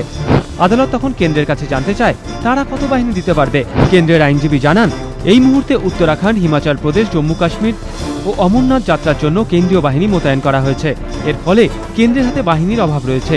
গতবার পশ্চিমবঙ্গে পঞ্চায়েত ভোটের সময় কেন্দ্র 45 কোম্পানি বাহিনী দিয়েছিল, এখন পশ্চিমবঙ্গে তার থেকেও বেশি কেন্দ্রীয় বাহিনী রয়েছে। রাজ্য সরকারের আইনজীবী তখন বলেন, কেন্দ্রীয় বাহিনী জঙ্গল মহলে মোতায়েন রয়েছে। সুপ্রিম কোর্ট এবার কমিশনের কাছে জানতে চায় ভোটের জন্য তারা কত বাহিনী চাইছে। রাজ্য নির্বাচন কমিশনের আইনজীবী জানান, 800 কোম্পানি কেন্দ্রীয় বাহিনী দরকার। আদালত তখন কমিশনের কাছে জানতে চায় তারা ক দফায় ভোট করাতে চায়। কমিশন প্রস্তাব দেয় 5 দফা। আদালত জানতে চায় কবে। সম্রাদিত্য পাল জানান, 6, 10, 14, 18, 21 অথবা 22 জুলাই। 10 জুলাই রথযাত্রা হবে বলে ওই দিন ভোট করানোর প্রস্তাবে আপত্তি জানান রাজ্য সরকারের আইনজীবী কল্যাণ বন্দ্যোপাধ্যায়। কমিশন তখন 6, 9, 15, 19 ও 22 জুলাই ভোট করানোর প্রস্তাব দেয়। আদালত রাজ্যের কাছে জানতে চায় তাদের কোনো আপত্তি আছে কি। রাজ্য সরকারের আইনজীবী জানান, কোনো আপত্তি নেই। বিচারপতিরা তখন কমিশনের কাছে জানতে চান 800 কোম্পানি কেন্দ্রীয় বাহিনী দিয়ে কি পুরো ভোট হয়ে যাবে? কমিশনের আইনজীবী সমরাদিত্য পাল জানান 5 দফার ভোটের জন্য 1,49,000 নিরাপত্তা কর্মী দরকার। এর মধ্যে 80,000 বাহিনী চাওয়া হয়েছে কেন্দ্রের থেকে, বাকিটা রাজ্যের। বিচারপতি এ কে পট্টনায়ক ও রঞ্জন গগৈয়ের বেঞ্চ তখন মন্তব্য করে, ভোট করাতে কমিশন যত বাহিনী চাইবে ততই পাবে। কেন্দ্রীয় সরকারকে সুপ্রিম কোর্ট বলেছে প্রয়োজনীয় বাহিনী দিতে, সেটা তারা দিতে না পারলে আদালত তাদের প্রয়োজনীয় বাহিনী দিতে নির্দেশ দেবে। এরপরই আদালত নির্দেশ দেয় জেলা বিন্যাস ও বাহিনী নিয়ে আলোচনায় বসুক কেন্দ্র, রাজ্য ও কমিশন। আজই আমরা চূড়ান্ত নির্দেশ দেব। মিনিট দশেকের বিরতির পর রাজ্য সরকারের আইনজীবী গোপাল সুব্রমণিয়াম বলেন, রমজান মাস শুরু হয়ে যাচ্ছে, 9 আগস্টের পর ভোট হলে ভালো হয়। এরপর বিচারপতি এ কে পট্টনায়ক ও বিচারপতি রঞ্জন গগৈয়ের বেঞ্চ বলে, দফা ও তারিখ নিয়ে কমিশনের প্রস্তাবে একবার রাজ্য রাজি হয়েছে, দফা ও তারিখ আর পরিবর্তন করা যাবে না। অনেক পঞ্চায়েতের মেয়াদ শেষ হয়ে যাচ্ছে, দিন পিছলে অনেক দেরি হয়ে যাবে, কত বাহিনী দিতে পারবে রাজ্য? তখন রাজ্য সরকারের আইনজীবী গোপাল সুব্রমণিয়াম বলেন, প্রতি দফায় রাজ্য দেবে 35,000, বাকি যে 15,000-এর ঘাটতি সেটা দেবে কেন্দ্র। কমিশনের আইনজীবী সমরাদিত্য পাল তখন বলেন, সব ক্ষেত্রে ঘাটতি 15,000 নয়, কিছু ক্ষেত্রে আরো বেশি। তখন সুপ্রিম কোর্ট বলে, ঘাটতি বেশি হলেও সেটা কেন্দ্রকে দেওয়ারই নির্দেশ দিচ্ছে আদালত। কেন্দ্রের আইনজীবী তখন বলেন, 6 জুলাই ভোট হলে এত তাড়াতাড়ি বাহিনী দিতে পারবে না কেন্দ্র। তখন বিচারপতি পট্টনায়ক ও গগৈ বলেন, কিভাবে দিন বদল করা যায়? কমিশনের আইনজীবী বলেন, 2টি দফার মধ্যে অন্তত 2 দিনের ব্যবধান থাকতে হবে, তা না হলে বাহিনী এক জায়গা থেকে অন্য জায়গায় নিয়ে যাওয়ায় অসুবিধা হবে। তখন রাজ্য সরকারের আইনজীবী বলেন, 2 দিনের কম ব্যবধানেও বাহিনী সরানো যেতে পারে। দুপক্ষের বক্তব্য শুনে আদালত বলে, ভোট হবে 11, 15, 19, 22 ও 25 জুলাই। বিজেন্দ্র সিংহ, এবিপি আনন্দ। সুমনবাবু, আপনার আজকে মনে হচ্ছে না যে রাজ্য সরকার যেভাবে কখনো কমিশনের সঙ্গে, কখনো ব্যক্তিগতভাবে, কখনো আইনগতভাবে, কখনো অবস্থানগতভাবে এতগুলো বিতর্কে না জড়িয়ে অনেক স্মুথলি জিনিসটা করা যেত? কারণ মানে যেভাবে 800 কোম্পানি, অ্যাকচুয়ালি আমি শব্দটা খুব সচেতনভাবে ব্যবহার করছি, রিডিকুলড হয়েছে সমস্ত স্তরে, রাজনীতি স্তরে, কোর্টে, যে 800 কোম্পানি কমিশন চেয়েছে, আজ 5 দফা মিলিয়ে 820 কোম্পানির কেন্দ্রীয় বাহিনী আসছে, তো এটাকে রাজ্য সরকারের মুখ পোড়া বলবেন না তো কি বলবেন? যেটা আসবে সেটা তো ফেজ ওয়াইজ আসবে। আপনি ধরুন সর্বোচ্চ 25 কোম্পানি, কিন্তু এক্স্যাক্টলি ফেজ ওয়াইজই তো নির্বাচন কমিশন চেয়েছিল। 1 নম্বর। 2 হচ্ছে, আপনি লক্ষ্য করুন আদালতের প্রসিডিংস, যে একেবারে কি ফিগার রাজ্য নির্বাচন কমিশনের কাছে রেখেছেন, একেবারে অঙ্কের তালিকা মেলানোর মতো সেই ফিগার কিভাবে রাজ্য সরকার 35,000 আর কেন্দ্রীয় বাকিটা দেবে, এইভাবে বিচারপতিরা পরিষ্কার হিসাব মিলিয়ে দিয়েছেন। মানে একটা 2 থেকে 2,500 অতিরিক্ত একটা জায়গায় কম দেননি, তো এটা তো রাজ্য সরকারের কাছে বিপুল ধাক্কা। রাজ্য সরকারের কাছে ধাক্কার ব্যাপার না, আসলে মূল যে জায়গাটা দেখতে হবে, রাজ্য সরকার কিন্তু প্রথম থেকে ইলেকশন করার ব্যাপারে তারা বদ্ধপরিকর, এবং খুব স্বাভাবিকভাবে যে এই যে স্টেট ইলেকশন কমিশনের যে ভূমিকা, এটা তো অনেকে আজকে বলতে শুরু করেছে যে স্টেট ইলেকশন কমিশন এটা হচ্ছে স্টেট লিটিগেশন কমিশন, শুধু রাজ্য সরকারের বিরুদ্ধে মামলা মোকদ্দমা।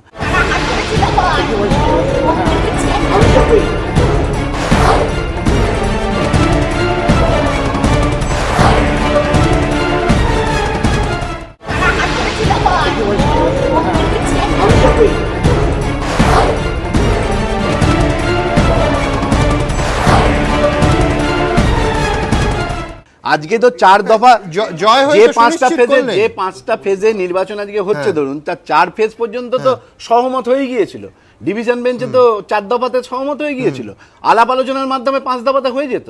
সুতরাং আজকে যে পরিস্থিতিটা তৈরি করা হলো, রাজ্য সরকার পরিষ্কার 4 দফায় স্টিক করে, না আমি বলছি যে এটা আলোচনা শুরু করে 4, এবং স্টেট ইলেকশন কমিশন যখন মানে সুপ্রিম কোর্টে মুভ করে, তখন তাদের মূল উদ্দেশ্যই ছিল যে ভোটটাকে সাসপেন্ড করে আলটিমেটলি কিন্তু ফলপ্রসূ হয়নি। তারা যখন অ্যাপিল করেছিল সাসপেন্ড করে দেয়, অর্থাৎ ভোটটা যাতে না হয়, যে কোনো ভাবে ভোটটাকে আটকানো, এটা কিন্তু একটু কথা বলতে দিন না, ঠিক আছে না বলে এই অ্যাপিলটা কিন্তু রাজ্য সরকার করেছিল, অর্থাৎ যে কোনো ভাবে নির্বাচনটাকে বন্ধ করে দেয়। এটা খুব স্বাভাবিকভাবে দেখা যাচ্ছে যে এই নির্বাচন নিয়ে কিন্তু রাজ্যের যে বিরোধী দল এবং স্টেট ইলেকশন কমিশন, এদের মধ্যে একটা অদ্ভুত মিল খুঁজে পাওয়া যায়। আমরা কি করলাম? একটা ছোট্ট প্রশ্ন আছে, যেটা ডিভিশন বেঞ্চে কে গেছিল? রাজ্য সরকার। না কিন্তু শুরু হয়েছিল কিভাবে? আপনি যদি আইনি পথে বলটা গড়িয়ে দিল, সেটা তো স্টেট ইলেকশন কমিশন। এবার খুব স্বাভাবিকভাবে সুপ্রিম কোর্টে যাওয়ার আগে ডিভিশন বেঞ্চের যে রায়, সেই রায়ের অপেক্ষা না করেই তারা সুপ্রিম কোর্টে গেছে, এবং তাতে তো পরিষ্কার উল্লেখ করেছে যে সুপ্রিম কোর্ট সময় মতো বলতে পারেন গেছিলাম বলে আজকে ভোটটা হচ্ছে, এটা পরের কথা। কিন্তু মূল জায়গাটাতে আপনাকে আসতে হবে, যেটা অর্ডারে রয়েছে, যে তারা বলছে, যে সুপ্রিম কোর্ট বলছে যে তারা স্টেট ইলেকশন কমিশন একথা পরিষ্কারভাবে বলেছে যে তারা সন্দেহ পোষণ করেছে যে মানে হাইকোর্টের ডিভিশন বেঞ্চ সঠিক সময় এই রায়টা দিতে পারবে কিনা। অর্থাৎ যে রায়, যে 10:30টার সময় যে প্রথম শুনানি, সেই শুনানির সময় তাদের ক্লিয়ার করে দেওয়া উচিত ছিল আমরা সুপ্রিম কোর্টে গেছি, কিন্তু সেটা না যাওয়া সত্ত্বেও পরবর্তীকালে দেখা গেল যে 12:30টা শুনানি যখন শুরু হলো তখন তারা জানালো। অর্থাৎ রাজ্যের ব্যথাটা কি একটু বেশি? রাজ্যের ব্যথার কিছু নেই, রাজ্য ভোট চেয়েছে।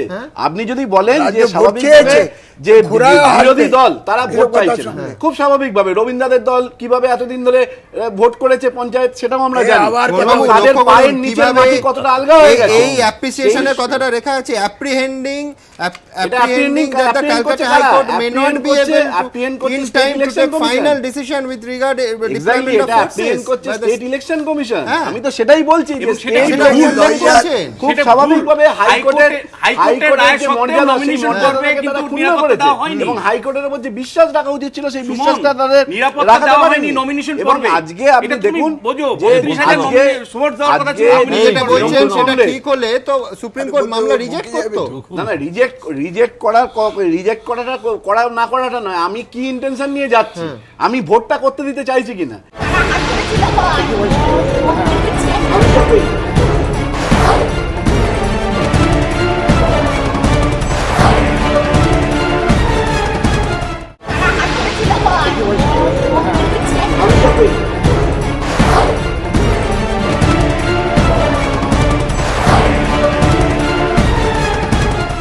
যে কথা হচ্ছে যে ইলেকশন কমিশনের যে মানে স্টেট ইলেকশন কমিশনের সুপারিশ অনুযায়ী কেন্দ্রীয় বাহিনী বহু আগে রাজ্য সরকার মেনে নিয়েছে।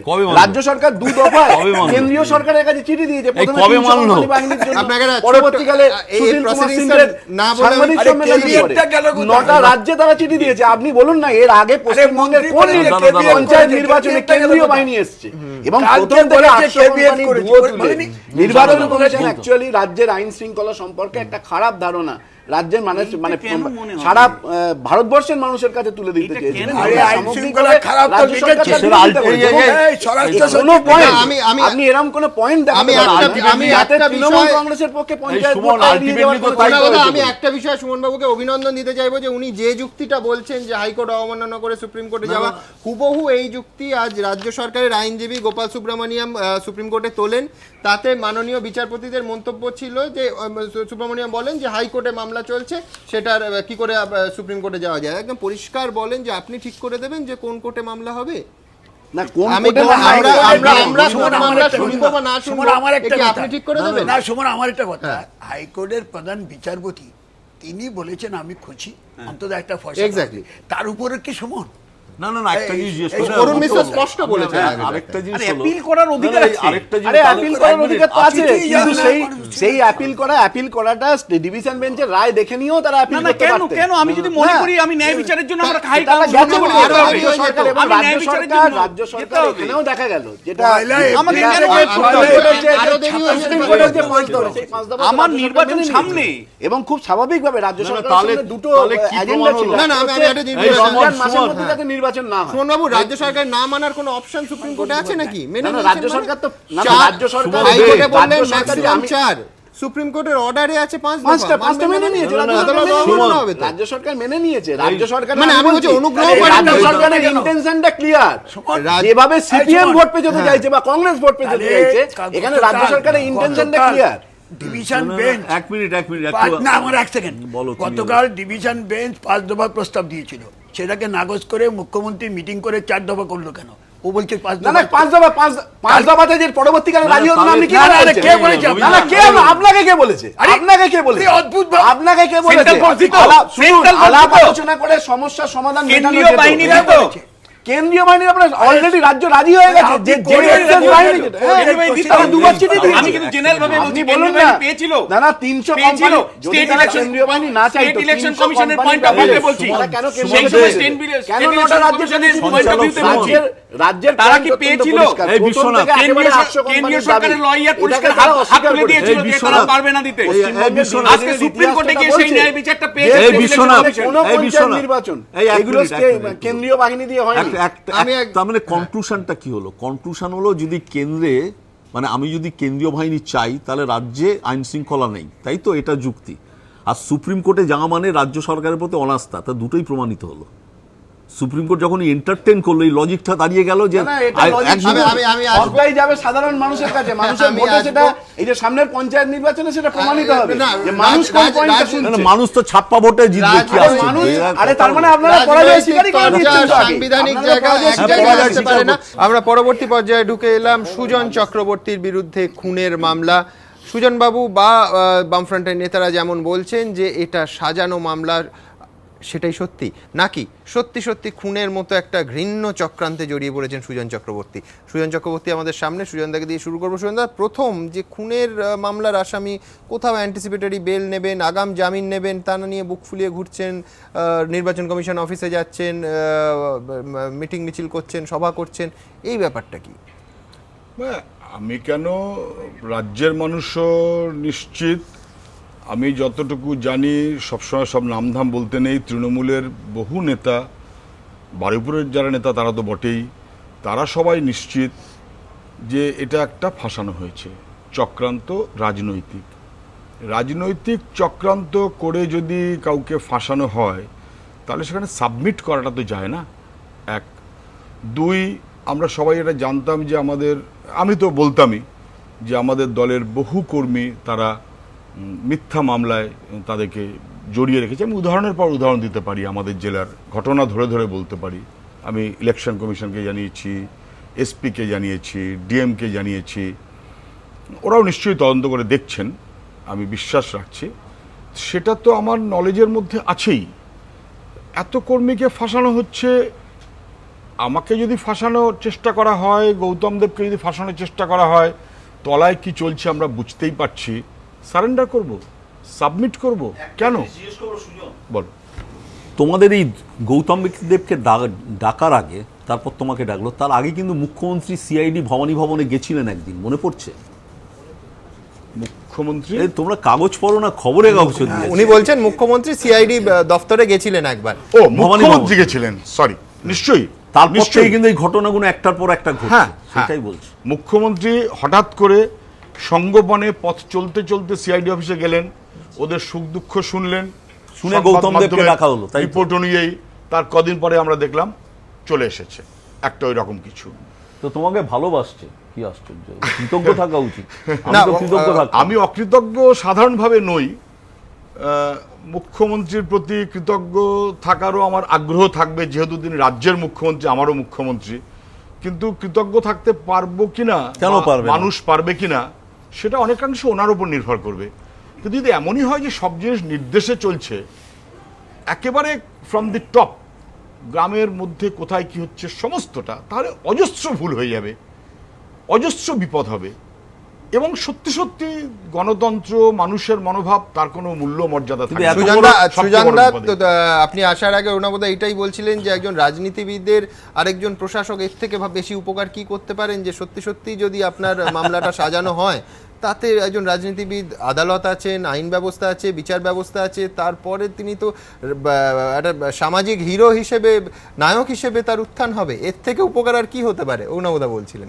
আমি তো ঠিক নায়ক হবার জন্য রাজনীতি করি না, বিশ্বাস করুন, বিশ্বাস করুন। তুমি না চাইলেও তো হবে। আমার ধারণা রাজনীতিবিদদের সাথে করা উচিতও নয়। আমি বা কেন করতে যাবো? নিশ্চয়ই আমি করি না। আমার কাছে তার চেয়ে এটা খারাপ লাগছে বেশি, কালকে ওই যে মানে লোকটি মারা গেছেন, শিবরাম নস্কর, মানুষের মৃত্যু দুঃখজনক, আমি আগেও বলেছি, বিশেষ করে বয়সী যুবক, বারুইপুরের ছেলে। আমার খারাপ লাগছে যে আমি তাকে ঠিক বুঝতে পারছি না যে কোন লোকটি। যদিও আমাকে অনেকে বললো যে নিশ্চয়ই আপনি চেনেন, ও আপনার কাছে একাধিকবার এসেছে আগে, সেটা আমার খেয়াল নেই।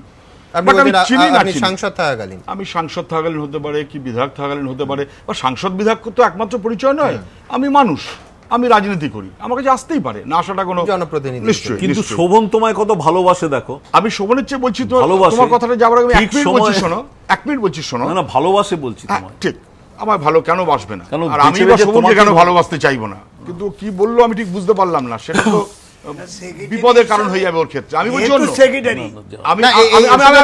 আমি যেটা বলছিলাম, আমার যেখানে খারাপ লাগছে, কালকে আমি চ্যানেলে শিবরাম বাবুর মেয়ের কান্না দেখেছি। বিশ্বাস করুন, 2টি মেয়ে 1টি ছেলে সম্মত। আমি আজকে খোঁজ করছিলাম কোন জায়গাতে বাড়ি কি ইত্যাদি, এখন আন্দাজ করতে পারলাম, বোধ হয় সুপ্রীতি বা সুপ্রিয়া, সেই কান্না আমি দেখেছি। সে তো চাইবে যে তার বাবার মৃত্যুর ঠিক মতো বিচার হোক, সেই বিচারটাকে তো সর্বনাশ করে দিচ্ছে সরকার। এটাকে ঘুরিয়ে দেওয়া মানে কি? ঘুরিয়ে দেওয়া মানে পুলিশকে বলে দেওয়া যে নেতারা এই কথা বলেছে, ভাই তুমি চুপচাপ থাকো। যদিও আমি বিশ্বাস করি আমাদের রাজ্যে পুলিশ সব সময়তেই তারা নিজেরা খারাপ করে তা না, কিন্তু যেভাবে সরকার এবং মুখ্যমন্ত্রী বা তার মানে পুলিশ মন্ত্রী ঘাড়ের পিছনে বন্দুক ধরে রেখেছে, তাতে আপনি বলছেন পুলিশ মন্ত্রী নির্দেশ দিয়েছেন। আমি কে নির্দেশ দিয়েছেন আমি বলছি না, কিন্তু পুলিশদের যিনি মন্ত্রী তাকে পুলিশ মন্ত্রী বলা হয়। পুলিশরা যার নির্দেশ মানে তাকে পুলিশ মন্ত্রী বলা হয়। কালকে আপনারা বলেছেন রাইটার্স থেকে নির্দেশ, রাইটার্স থেকে তো বলেইছি, নিশ্চয়ই বলেছি। আমি এই পর্যন্ত বলেছি যে শোভনদেব বাবু আপনার চ্যানেলে বক্তব্য রেখেছেন, তাতে সুজন বাবুর পার্টি অফিস বারুইপুরের পদ্মপুকুরে, অতএব উনি ওনার যুক্ত থাকার সম্ভাবনা উড়িয়ে দেওয়া যায় না। কিরকম যে কথা বলেন বোঝেন না। কলকাতা কর্পোরেশনের মধ্যে যে ঘটনা ঘটবে, শোভন বাবুর যুক্ত থাকার সম্ভাবনা উড়িয়ে দেওয়া যায় না। চ্যাটার্জি রাজ্যের মধ্যে যেখানে যা ঘটনা ঘটবে, মুখ্যমন্ত্রী জড়িত থাকার সম্ভাবনা উড়িয়ে দেওয়া যায় না। গোটা রাজ্যের সর্বত্র কিন্তু এফআইআরে মুখ্যমন্ত্রীর নাম আসতে পারে, কিন্তু আমি বলছি আসলে মেয়েটি যে বিচার চাইছে, মেয়েটির বাবা খুন হয়েছে, সেই বিচারকে কি ডাইভার্ট করে দেওয়া হচ্ছে না? আমি আসবো পরিবারের প্রতি বিশ্বাসঘাতকতা করা হচ্ছে। আমি আসবো এফআইআর এর কথা হলো, সাদা চোখে এই এফআইআর দেখলে কিন্তু একাধিক অসঙ্গতি চোখে পড়ছে, অন্তত পুলিশ কর্তারা এবং আইনজ্ঞরা ঠিক তেমনটাই বলছেন। আমার সঙ্গে এই টেবিলেই একজন আইনজ্ঞ এবং একজন প্রাক্তন পুলিশ কর্তা আছে, তাদের কাছে আসবো, কিন্তু তার আগে এফআইআর দেখুন। বারুইপুরে তৃণমূল নেতা শিবরাম নস্কর খুনের ঘটনায় প্রথম থেকেই শাসক দলের বিরুদ্ধে ষড়যন্ত্রের অভিযোগ করেছে সিপিএম। তাদের অভিযোগ, পরিকল্পিতভাবেই এই মামলায় সুজন চক্রবর্তীর নাম জড়ানো হয়েছে। এমনকি শিবরাম নস্করের ভাই সুশান্ত নস্করের করা এফআইআরে একাধিক অসঙ্গতিও খুঁজে পাচ্ছে তারা। নিহত তৃণমূল নেতার ভাই সুশান্ত নস্করের দায়ের করা এফআইআরে দাবি করা হয়েছে 26/6/2013 তারিখ বেলা আনুমানিক সময় 2:30 থেকে 3টে নাগাদ আমার দাদা শিবরাম ও অরবিন্দ সাঁপুই সহ কয়েকজন কর্মী নির্বাচনের জন্য দলের হইয়া প্রচারে ভোট ভিক্ষা করিতে কানু সাঁপুইয়ের বাড়িতে যায়। দাদা জল খেতে চায় কানুর কাছে। তার স্ত্রী যখন জল আনতে ঘরের মধ্যে যায়, তৎক্ষণাৎ কানু সাঁপুই ঘরে ঢুকে ভেতর থেকে ধারালো কাটারি নিয়ে এসে দাদার গলায় এবং চাপালিতে কোপ মারে। অরবিন্দ বাঁচাও বাঁচাও চিৎকার করতে থাকে। আমি চিৎকার চেঁচামেচি শুনে ছুটে এসে দেখি দাদা রক্তাক্ত অবস্থায় কাতরাচ্ছে। এফআইআরে সুশান্তর দাবি, তার দাদা কয়েকজনের সঙ্গে দলের প্রচারে বেরিয়েছিলেন। স্বাভাবিকভাবেই নানা মহলে প্রশ্ন উঠছে, তাদের একজনও কানুকে বাধা দিলেন না কেন? এতজন থাকা সত্ত্বেও কিভাবে বিনা বাধায় শিবরামকে খুন করতে সক্ষম হলেন কানু? কিভাবে সবার চোখে ধুলো দিয়ে সস্ত্রীক পালিয়ে গেলেন তিনি? এফআইআরে নিহত তৃণমূল নেতার ভাই সুশান্ত নস্কর নিজেই বলছেন, তিনি চিৎকার শুনে ঘটনাস্থলে ছুটে আসেন, অর্থাৎ তিনি ঘটনার সময় সেখানে উপস্থিত ছিলেন না। তাহলে শিবরাম যে কানুর কাছে জল খেতে চান, এটা সুশান্ত কিভাবে জানলেন?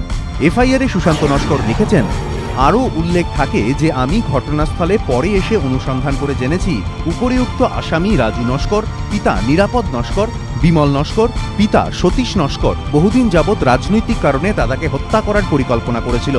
তাদের সঙ্গে যুক্ত মণ্ডল, সন্তোষ মণ্ডল এই ঘটনায় জড়িত। অভিযোগকারী নিজেই বলছেন তিনি নাকি অনুসন্ধান করেছেন। তা কি করে সম্ভব? অভিযোগ পাওয়ার পর অনুসন্ধান করার দায়িত্ব তো পুলিশেরই। অভিযোগকারীর অনুসন্ধানের ভিত্তিতে কিভাবে এফআইআর দায়ের হতে পারে? একেবারে সাজানো, মানে সাজানোরও একটা নিয়ম পদ্ধতি থাকে, সাজানোরও কোনো নিয়ম পদ্ধতি নেই। এ তো ফোনে ফোনে হচ্ছে তো সব, না ডু হয়ে গেল। ফলে দৃঢ় বিশ্বাস যে সুজন চক্রবর্তী যুক্ত, বিশ্বাসে আইন চলে। নিহত তৃণমূল নেতা শিবরাম নস্করের ভাই সুশান্ত নস্কর এফআইআরে আরও লিখেছেন, আমার দৃঢ় বিশ্বাস সমস্ত ঘটনাটি সিপিএম জেলা সম্পাদক ডক্টর সুজন চক্রবর্তীর নির্দেশে সংগঠিত হয়েছে। এফআইআরে সুশান্ত নস্কর নিজেই লিখেছেন ঘটনার সময় তিনি সেখানে উপস্থিত ছিলেন না, চিৎকার শুনে পরে আসেন। পরিস্থিতি খতিয়ে দেখে তার দৃঢ় বিশ্বাস সুজন চক্রবর্তী এই ঘটনার সঙ্গে যুক্ত। স্বাভাবিকভাবেই প্রশ্ন উঠছে, তার এই দৃঢ় বিশ্বাসের ভিত্তি কি? কেন তার মনে হলো শিবরাম নস্কর খুনের ঘটনার সঙ্গে সুজন চক্রবর্তীর যোগ রয়েছে? কেন সুশান্ত নস্করের এই দৃঢ় বিশ্বাসের ভিত্তি খতিয়ে দেখার আগেই এফআইআর নিল পুলিশ? এদিকে শিবরাম নস্কর খুনের মামলায় এফআইআরে 5 জনের নাম রয়েছে, কিন্তু পুলিশ যাকে গ্রেফতার করেছে সেই দীনবন্ধু সাপুইয়ের নাম এফআইআরে নেই। বিভিন্ন মহল থেকে প্রশ্ন উঠছে, তাহলে কি এই এফআইআরের সত্যতা নিয়ে পুলিশের মনেই প্রশ্ন রয়েছে? আর সেই কারণেই এফআইআরে নাম থাকাদের গ্রেফতার না করে দীনবন্ধুকে ধরা হলো, নাকি দীনবন্ধু সাপুই খুনের ঘটনার সঙ্গে জড়িত বলেই তাকে গ্রেফতার করেছে পুলিশ? কিন্তু গ্রেফতার করলেও যেহেতু এফআইআরে তার নাম নেওয়া হয়নি, তাই বাধ্য হয়ে কেস লঘু করতে দীনবন্ধুকে নিজেদের হেফাজতে নেওয়ার বদলে জেল হেফাজতে যেতে দিল পুলিশ। এদিকে দক্ষিণ 24 পরগনা জেলা তৃণমূলের একাংশের দাবি, তৃণমূলের শীর্ষ স্তরে নেতাদের নির্দেশেই এফআইআরে ঢোকানো হয়েছে সুজন চক্রবর্তীর নাম। এমনকি সুজন চক্রবর্তীর নাম যে এফআইআরে ঢোকানো হবে সে সম্পর্কে জেলার নেতারাই জানতেন না বলেও দাবি তৃণমূলের একটি অংশের। এদিকে সিপিএম এর দাবি, এফআইআরে কানু সাপুই ছাড়া বাকি যে 3 জনের নাম রয়েছে সেই বিমান নস্কর, রাজু সাপুই এবং যুক্ত মণ্ডল তাদেরই কর্মী। সিপিএম এর অভিযোগ, গোটা ঘটনায় তাদের দলের নাম জড়ানোর জন্যই এই 3 সিপিএম কর্মীর নাম এফআইআরে যুক্ত করা হয়েছে। রাজর্ষি দত্তগুপ্ত, এবিপি আনন্দ। সমিতদা, আমরা যখন সাংবাদিকতা শুরু করেছি তখন রসিকতা করে আপনার সম্পর্কে আমরা বলতাম যে লালবাজারের শার্লক হোমস। আপনি তখন দাপটের সঙ্গে গোয়েন্দা অফিসারের কাজ করছেন। সমিতদা, এই রশিদ কেসে আপনার অবদান আমরা সবাই জানি, আপনি আইও ছিলেন। এই এফআইআরটা আপনার কাছে আছে, আপনার দেখে এত দীর্ঘদিনের অভিজ্ঞতা থেকে কি মনে হচ্ছে, কোথায়? দেখো, প্রথম আমি একটা জিনিস দিয়ে শুরু করছি। দেখবে এফআইআরটা শেষে লেখা আছে বিনীত সুশান্ত নস্কর, আর তার পাশে লেখক, মানে এইটা মানে সুশান্ত নস্করের লেখা নয়, এটা এই জায়গাটা ঠিক আছে বাদিকটা, অর্থাৎ লেখক অজয় মাইতি, পিতা সাং অমুক অমুক, ঠিক আছে, মানে ইনি লিখেছেন এনার লেখাটা। কিন্তু এই যে সুশান্ত নস্কর, এই যে এফআইআরটা হলো, এখানে কোনো এই কথা লেখা নেই যে আমাকে এটা পড়ে শোনানো হলো, আমি এটা সঠিক বুঝে সম্পূর্ণ ব্যাপারটা আমি সই করলাম। যখনই তুমি এটা করছো না, তখন কন্টেন্টসে কি আছে সেটা প্রমাণিত হচ্ছে না, মানে এর নলেজ নেই। এই জায়গাটায় কিন্তু ডিফেন্স আসবে। নাম্বার 1, প্রথম কথা হচ্ছে যে এই জায়গার দেখো, ফার্স্ট পাতার লাস্ট লাইনটা দেখো, আমি চিৎকার চেঁচামেচি শুনে ছুটে এসে দেখি দাদা রক্তাক্ত অবস্থায় কাতরাচ্ছে। তার মানে উনি প্রেজেন্ট নেই ওই সময় ঘটনাস্থলে। অরবিন্দ বাবু একমাত্র প্রেজেন্ট রয়েছে। এইবার সুপ্রিম কোর্ট বলছেন in a number of orders যে ভেগ, ইনডেফিনিট, ক্রিপ্টিক, ফ্যাবুলাস এই ধরনের কোনো এফআইআর হলে সেটা গ্রাহ্য হবে না। That is a vital defect. সব থেকে যেটা বড় ডিফেক্ট এই এফআইআর এ দেখছি, সম্পূর্ণ এফআইআরটা পড়ে তুমি দেখো, একটা 302 কেস করতে গেলে যার এগেইনস্টেই হোক, বিশেষত এখানে একজন পার্টিকুলার পার্টির নেতার নামে হচ্ছেন, সেখানে যদি অথেন্টিক নলেজ না থাকে। আপনি বলছেন যে কমপ্লেন করছে সে উইটনেস নয়? না, এটা থেকে ডেফিনেটলি আমি বলছি না, পরিষ্কার। আমি চিৎকার চেঁচামেচি শুনে ছুটে এসে দেখি দাদা রক্তাক্ত অবস্থায় কাতরাচ্ছে। তার মানে আমি ছিলাম না, আমি সচক্ষে দেখিনি। তার আগে সে ডেসক্রিপশন দিচ্ছে যে এখানে গেছিল ইলেকশনের কারণে। এবার জলটা যে চাইলো স্ত্রীর কাছে, সেটা উনি কি করে জানলেন, কি করে দেখলেন? একদম জলটা যে এনে দিচ্ছে সেটা উনি কি করে দেখলেন? কাটারিটা যে ঘরের মধ্যে ছিল, সেটা কাটারি নিয়ে আসা হচ্ছে, সেটা উনি কি করে দেখলেন? তো এই জায়গাগুলোই কিন্তু প্রচন্ড। আর দুটো অংশ আপনাকে বলি। একটা জায়গায় আছে যেটা যে আমরা উল্লেখ থাকে যে আমি ঘটনাস্থলে এসে পরে অনুসন্ধান করে জেনেছি যে উপরোক্ত আসামি ইত্যাদি ইত্যাদি তারা না, আমার একটা বক্তব্য সেটা হচ্ছে পুলিশকে করতে হয়নি, উনি পরে এসে অনুসন্ধান করে জেনেছি। এটা কতটা ভ্যালিড? কোনো ভ্যালিড তোমার, সেটাই তো বলছি। আমি যদি ধরো ঘটনার পর বাইরে গিয়ে তোমাকে দেবজ্যোতিকে জিজ্ঞাসা করলাম, অমিতকে জিজ্ঞাসা করলাম, তারা বল ইট ইজ হিয়ারসে, তারা বলছেন আমাকে, আমার কোনো পার্সোনাল নলেজ নেই। কিন্তু কিন্তু কিন্তু সমিতা, পুলিশ যে এফআইআর করেছে সেটা তো এই অনুসন্ধান করে জেনেছি যে নামগুলো পুলিশের যে মামলা রুজু হয়েছে তাতে হুবহু এই নাম সুশান্ত নস্করের না, আমি বলছি যে মামলা রুজু হয়েছে এই জনৈক সুশান্ত বাবুর পরে এসে অনুসন্ধান করা জানা তথ্যের ভিত্তিতে কি হুবহু এফআইআর হতে হয়? না, হয় না। আরেকটা কারণ আছে, দেখো রাজীব গান্ধী কেসে 120 বিটা মানে অ্যাকর্ডিং টু মি, দাদারা আরো ভালো জানেন, আরো ভালো বুঝবে, হ্যাঁ 120 বিটা রাজীব গান্ধী কেসের মানে এরকম ভলিউম বোধহয়, মানে তুমি আমি 2-3 মাসে শেষ করতে পারবো না। সেখানে 120 বিতে কিন্তু তোমাকে পার্সোনালি প্রেজেন্ট থাকতে হবে। অনন্ত সিং এর কেসে, যেটা ডাকাতি কেসটা 1977-এ রবীন্দ্ররা তুলে নিলেন, সেই কেসে প্রায় সাজা হয় এরকম জায়গা থেকে তুলে নেওয়া হয়েছে। সেখানে কিন্তু আমরা দুজন মানে অ্যাকিউজডকে, সো কল্ড অ্যাকিউজডকে আমরা অ্যাপ্রুভার করেছিলাম। তার কারণ একজনের এভিডেন্স বিলিভ হবে না যতক্ষণ না দুজনে কোইনসাইড করোবোরেট করছে একজনকে। তখন FIR is not a substantive piece of evidence, FIR হচ্ছে করোবোরেটিভ অ্যান্ড ফর কন্ট্রাডিকশন, এই দুটো জায়গা। এইবার এইখানে তুমি দেখো, আমি এইখানেই আসবো সমিতা, আমারও মানে এখানে আমার সাদা চোখে যেটা মনে হচ্ছে যে তবে আমার দৃঢ় বিশ্বাস সমস্ত ঘটনাটি সিপিএম জেলা সম্পাদক ডক্টর সুজন চক্রবর্তীর নির্দেশে সংগঠিত হয়েছে। আমার একটা এখানে, আচ্ছা উনি কি ডক্টরেট, আপনি কি ডক্টরেট? গুড। তো এইবার না, আমার এখানে একটা প্রশ্ন আছে, ধরুন এরকম কোনোদিন যেন এরকম ঘটনা না হয়, আমার এলাকায় একটি খুন হলো, সেখানে আমাকে কোনো কারণে এফআইআর করতে হলো, এবং বিশ্বাস করুন তো আমার দৃঢ় বিশ্বাস হলো যে গোটা ঘটনাটি মনমোহন সিংহ সংগঠিত করেছে। আমি বলছি তো পুলিশ আমার থানা, ধরুন চেতলা থানায় আমি এই এফআইআরটা নিয়ে গেলাম, তাহলে কি মনমোহন সিংয়ের নামে পুলিশ মামলা রুজু করবে? আমার কিন্তু দৃঢ় বিশ্বাস যে মনমোহন সিংহই করিয়েছেন, ওর নাম রাগ করবেন না, উদাহরণ। হ্যাঁ, তো এটা না, এখানে কথা হচ্ছে যে যদি ওরা তোমার সুজন বাবুর নাম দিয়ে থাকে এফআইআর, ঠিক আছে, প্রিলিমিনারি কিন্তু পুলিশ, আমি তোমার সেটাই বলছি, সেখানে তো দরখাস্তের মধ্যে ওনার নামটা আছে, সুতরাং এফআইআর যে ফর্মাল এফআইআরটা হবে সেখানে কিন্তু আমি নামটা দেবো। আচ্ছা, এবার পুলিশ যখন তদন্তে নামবে, সেই তদন্ত নেবে, সে যখন বিভিন্ন সাক্ষীকে জিজ্ঞাসাবাদ করবে, সেখান থেকে যদি কোনো মেটেরিয়াল এভিডেন্স না পায়, তাহলে তার এগেইনস্টে চার্জশিট হবে না, কখনোই হবে না। এবার এখানে আমাদের একটা জিনিস মনে রাখতে হবে যে পুলিশ তো সবসময় নির্বংশের ব্যাটা, এগুলোও নির্বংশের ব্যাটা, পেছলেও নির্বংশের ব্যাটা। সুতরাং পুলিশকে এর আগেও যে দল শাসক গোষ্ঠীতে ছিল তাদের কথা শুনে চলতে হয়েছে, এখনো যারা আছে তারা চলবে। তখন এরকম পুলিশের সংখ্যা খুব কম যাদের মেরুদণ্ডটা খুব সোজা আছে, তাদেরকে তুমি সুন্দরবনে যদি ট্রান্সফার করো তাও সে থাকবে, আবার তুমি যদি তাকে ব্যারাকপুরে করো তাও সে থাকবে, সেরমের সংখ্যা ভীষণ কম।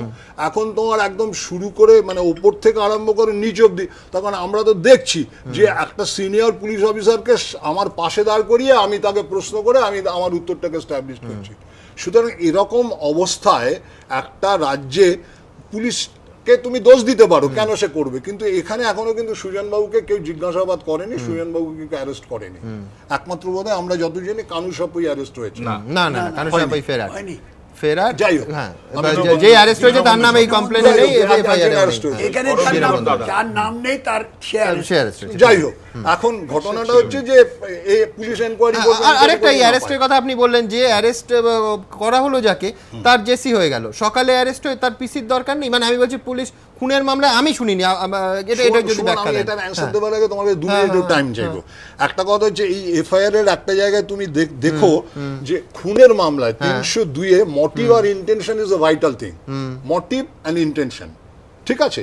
তো এখানে মোটিভ এন্ড ইন্টেনশনের কোনো জায়গা মেনশন নেই, তুমি দেখবে একটা বিন্দুও নেই এখানে, ঠিক আছে? আর আমরা হিয়ার্স এভিডেন্স বললাম। এবার আরেকটা মজা দেখো, আরো উল্লেখ থাকে যে ঘটনাস্থল অনুসন্ধান করে যে জায়গাটা তুমি পড়লে, আসামি ও পিতা নিরাপদ নস্কর অমুক অমুক রাজনৈতিক কারণে দাদাকে হত্যা করার পরিকল্পনা করেছিল।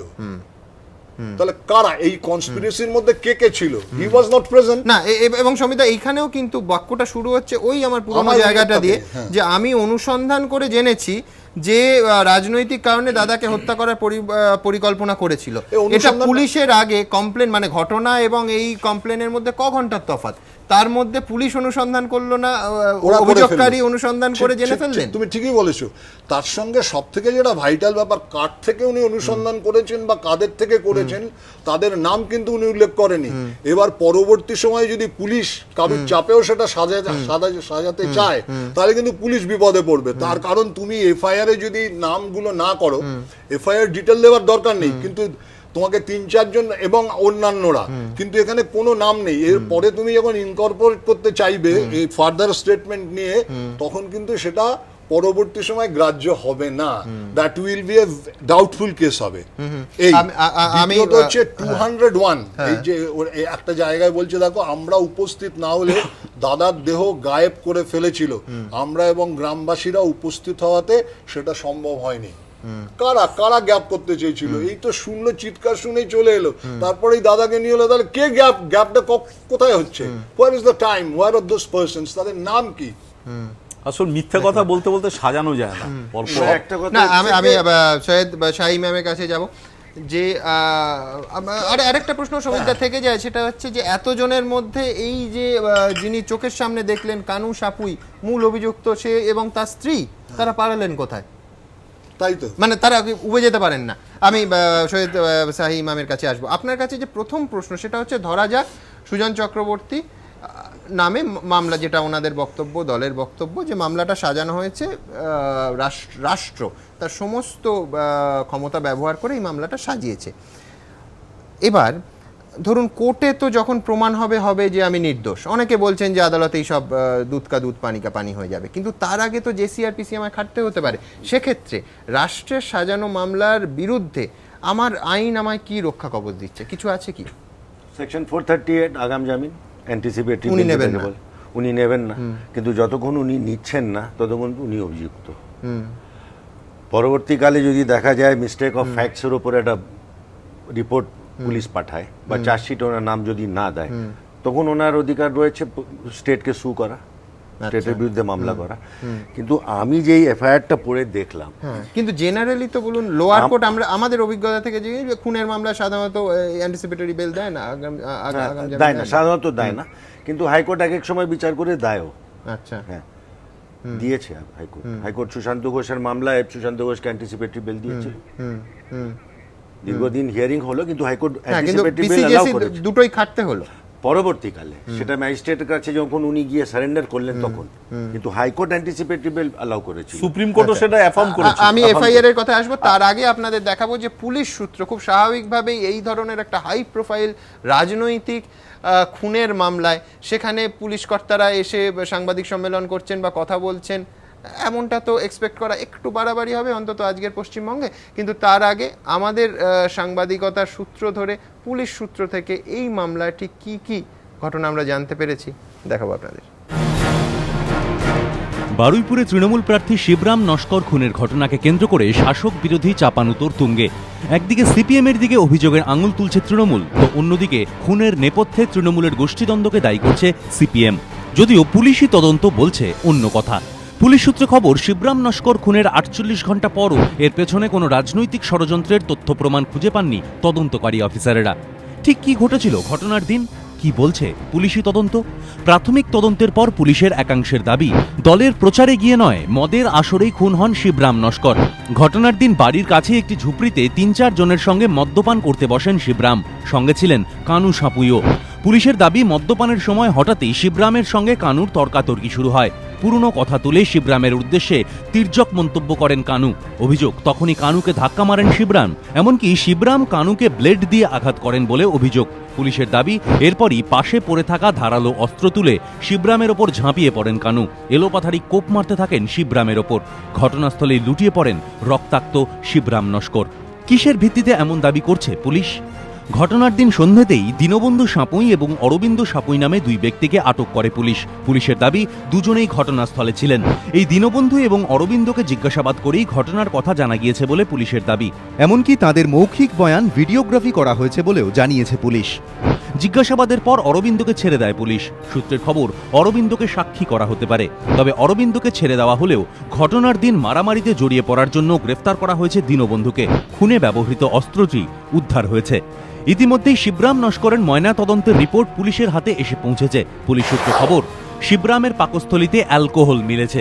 পুলিশ খুনের সঙ্গে রাজনৈতিক যোগ খুঁজে না পেলেও শাসক বিরোধী দুপক্ষই কিন্তু সেই রাজনীতিরই গন্ধ পাচ্ছে। সিপিএমের অভিযোগ, তৃণমূলের গোষ্ঠীদ্বন্দ্বের জেরেই খুন হয়েছেন শিবরাম নস্কর। যদি রাজনৈতিক ষড়যন্ত্র হয়, আমার নাম যদি যুক্ত করা হয়, তাহলে এটা আশা করার কোনো কারণ আছে কি যে সব তৃণমূল তার মাঝখানে আমি? তাহলে সবাই সিপিএম।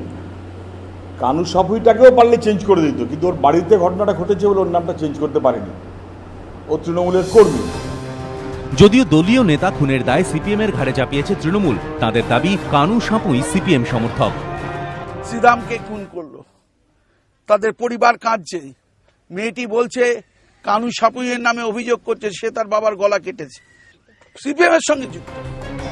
যদিও স্থানীয় বাসিন্দাদের একাংশের দাবি, কানু কোনোদিনই সিপিএম করতেন না, বরং শিবরামের সঙ্গেই তার ঘনিষ্ঠতা ছিল।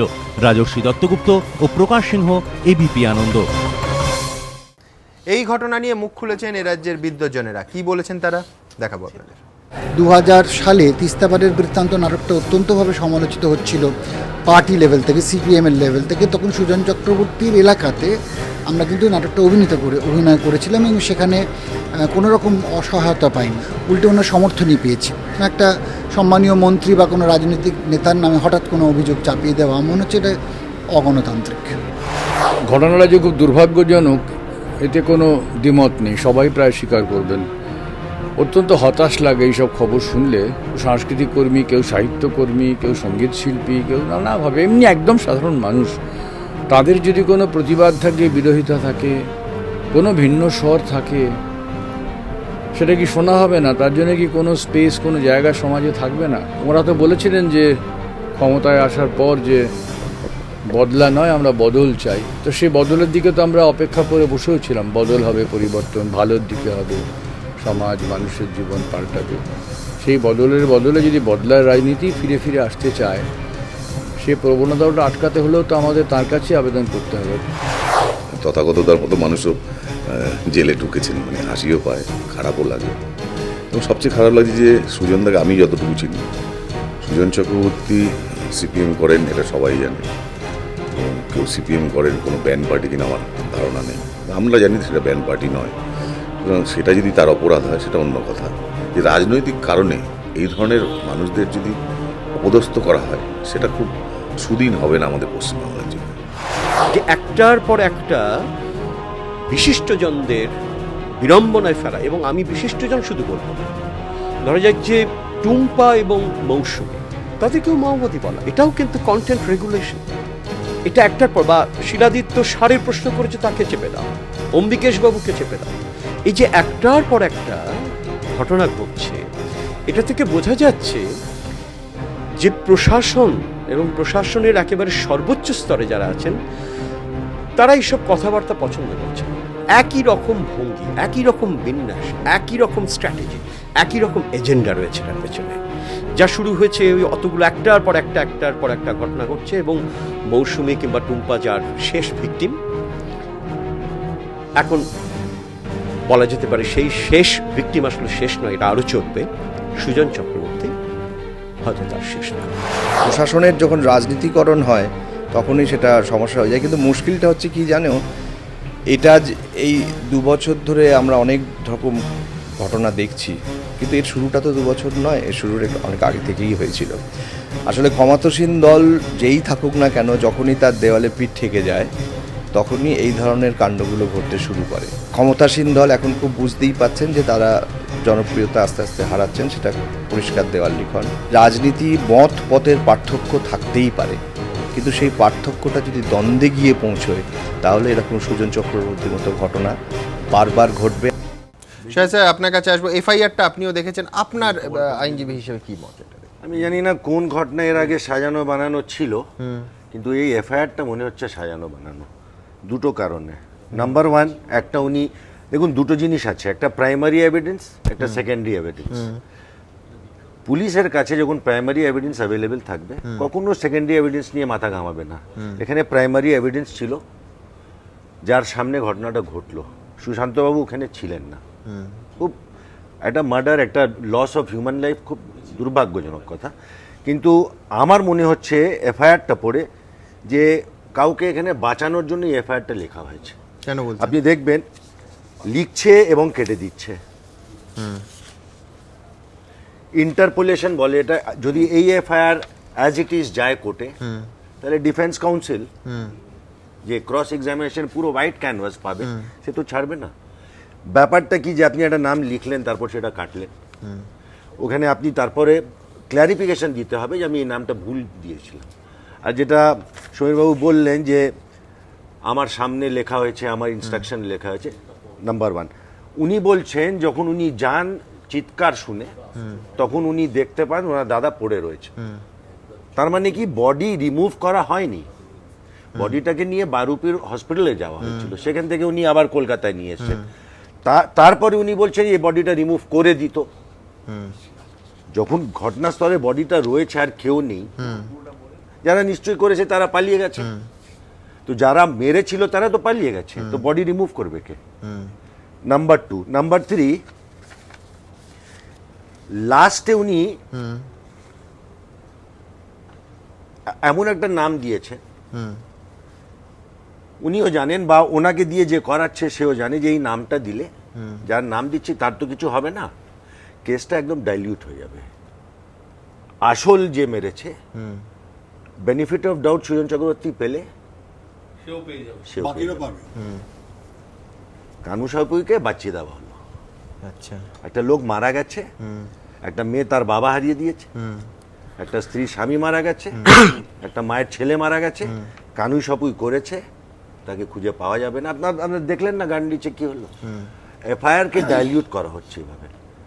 আর যদি আর পুলিশের কথা, পুলিশ তো এফআইআর লিখবে, পুলিশের কাজ হচ্ছে, বসে রয়েছেন সমীরবাবু নিশ্চয়ই এগ্রি করবেন, এখন রিটায়ার করেছেন বলে, যারা পাওয়ারে থাকে তাদের কথা পুলিশ বলে। ওনার এক্সপেরিয়েন্স না, এক্সেপশন মানে এক্সেপশন, কিন্তু নাগরিকের দিক থেকে আমাদের অনেক লোক জেল কেটেছে। না, আপনি নাগরিকদের দিক থেকে বলুন যে একজন মানুষ যার উপর সরকার কোনো কারণে রুষ্ট, রাজনৈতিক কারণে হতে পারে, অন্য কোনো কারণে হতে পারে, সুশান্ত ঘোষ গড়বেটা যাবে না, এবার রাষ্ট্রশক্তি পুলিশ মিথ্যে মামলা দিল, তাকে আইন কিভাবে? আমার মনে হচ্ছে এখানে সুশান্ত ঘোষ গড়বেটা যাবে না, পঞ্চায়েত জিতবো। সুজন চক্রবর্তী ওখানকার সম্পাদক, উদয়নকে অ্যারেস্ট করো, সুজন চক্রবর্তীকে সরিয়ে দাও। জানতো না যে প্রশাসন, এটা জানতো না যে সুজন চক্রবর্তী দাপটের সাথে বলবে আমি অ্যান্টিসিপেটরি বোল করবো না। This was not known to the administration. করেছিল এটাই যে অ্যান্টিসিপেটরি বেল আর প্রসিডিয়ারে আউট অফ দি প্লেস থাকবে, আমরা আবার এই এফআইআর যে কোনো একটা ডিফেন্স লয়ার, যে কোনো একটা লয়ারের কাছে যখন যাবে, তখন সেখান থেকে যে গন্ধটা বেরোচ্ছে সেটা হচ্ছে that this FIR has been Twitter. কিন্তু আপনাকে বলি একটু সামান্য রসিকতা করে, কি যেভাবে এই প্রতিপক্ষ অনুষ্ঠানের অতিথিদের উপর একটার পর একটা খুনের মামলা আসছে, উদয়ন গুহ, সুজন চক্রবর্তী, অরুণব ঘোষ আছে, আমি বলছি কতদিন প্রতিপক্ষ করে যেতে পারবো আর কতদিন আপনারা যেভাবে বলছে যাবেন না, আমি বলতে পারি না। ভাই আমি জেলে ঢুকে যাব, আর মহিলাদের হয়ে অনেক আইন বেরোচ্ছে, কিন্তু এক মিনিট আমি ঢুকে যাব, কিন্তু সঞ্চালক অ্যারেস্ট হলো তো ইয়েটাই বন্ধ হয়ে যাবে। প্রাইম টার্গেট না, এবার সবথেকে সফট টার্গেট আপনাদের দেখাবো যে সাংবাদিকরা মুখ্যমন্ত্রীর কথা শকুনি, হ্যাঁ সাংবাদিকরা মুখ্যমন্ত্রীর কথা শকুনি, ভয়ঙ্কর বিপদ। শকুনিকে গ্রেফতার করতে হয় না, গুলি করে মারলেই পড়ে যায় ওপর থেকে।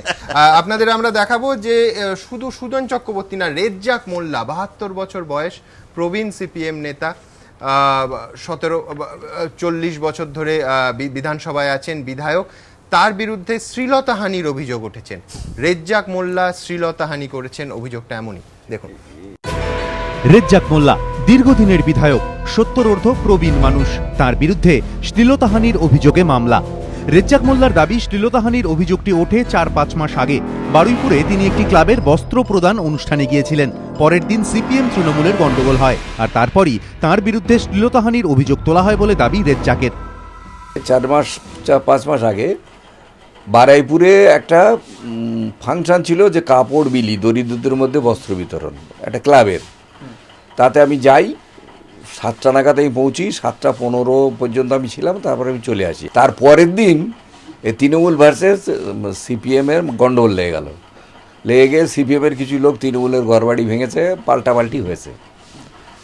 পরে আমি শুনলাম যে ওখানে যে কেসটা হয়েছে ঘর বাড়ি ভাঙা প্লাস মলেস্টেশন, সেই কেসের আমি 1 নম্বর আসামি। রেজ্জাকের দাবি এরপর অন্যায়ভাবে তাঁর বিরুদ্ধে খুনের চেষ্টার অভিযোগে জীবনতলা থানাতেও এফআইআর করা হয়েছে।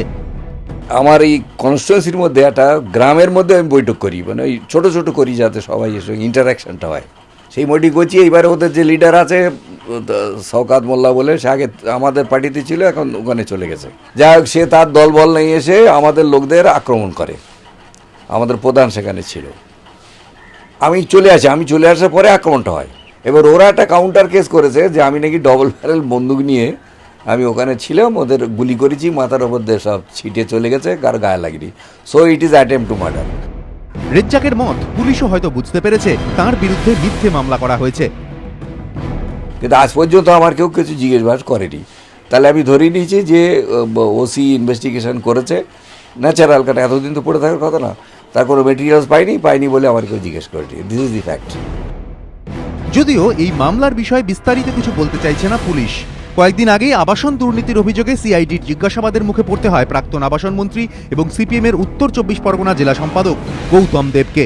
এরপর পঞ্চায়েত ভোটের প্রচার চলাকালীন বারুইপুরে তৃণমূল নেতা খুনের মামলায় নাম জড়িয়েছে সিপিএমের দক্ষিণ 24 পরগনা জেলা সম্পাদক সুজন চক্রবর্তীর। এসবের মাঝেই রেজ্জাক মোল্লার বিরুদ্ধে শ্লীলতাহানির অভিযোগ। রেজ্জাকের দাবি শাসক দল ও প্রশাসন তার গতিবিধি নিয়ন্ত্রণ করতে চাইছে। তার কটাক্ষ, জেলের ভেতরে তিনি বেশি সুরক্ষিত। অরিত্রিক ভট্টাচার্য ও রাজর্ষি দত্তগুপ্ত, এবিপি আনন্দ। সুজনদা, আপনার দলের হলো কি? আপনি একজন উচ্চশিক্ষিত নেতা, আপনি খুনের চক্রান্ত করছেন, রেজ্জাক মোল্লা শ্লীলতাহানি করছেন। প্রথম প্রশ্ন, যদি বলেন যে না এরমটা হয়নি, তাহলে রাজনৈতিকভাবেও কি এটা একটা সুবিধা দেওয়া যায় না যে এতদিন ক্লাব লেভেল, লিগ লেভেলে খেলছেন, এখন একেবারে খুনের মামলা একেবারে প্রথম শ্রেণীর নেতাদের, রাজনীতিবিদদের বিরুদ্ধে দেয়া হয়, যার ফলে এটাই প্রমাণ করে যে আপনি একেবারে শীর্ষস্থানীয় সিপিএম নেতৃত্ব? আমি ওইভাবে দেখছি না। গ্রামের দিকে একটা কথা চালু আছে, গরু হারালে বউকে মা বলে। সরকারের এখন প্রায় তাই দশা। চারদিক দেখছে তো, মুখ্যমন্ত্রী বরাবর চ্যালেঞ্জ করেছেন। মুখ্যমন্ত্রী চ্যালেঞ্জ হতে জানেন না তো, কামদুনিতে কিন্তু মুখ্যমন্ত্রী চ্যালেঞ্জ হয়েছেন গ্রামের মহিলাদের কাছে।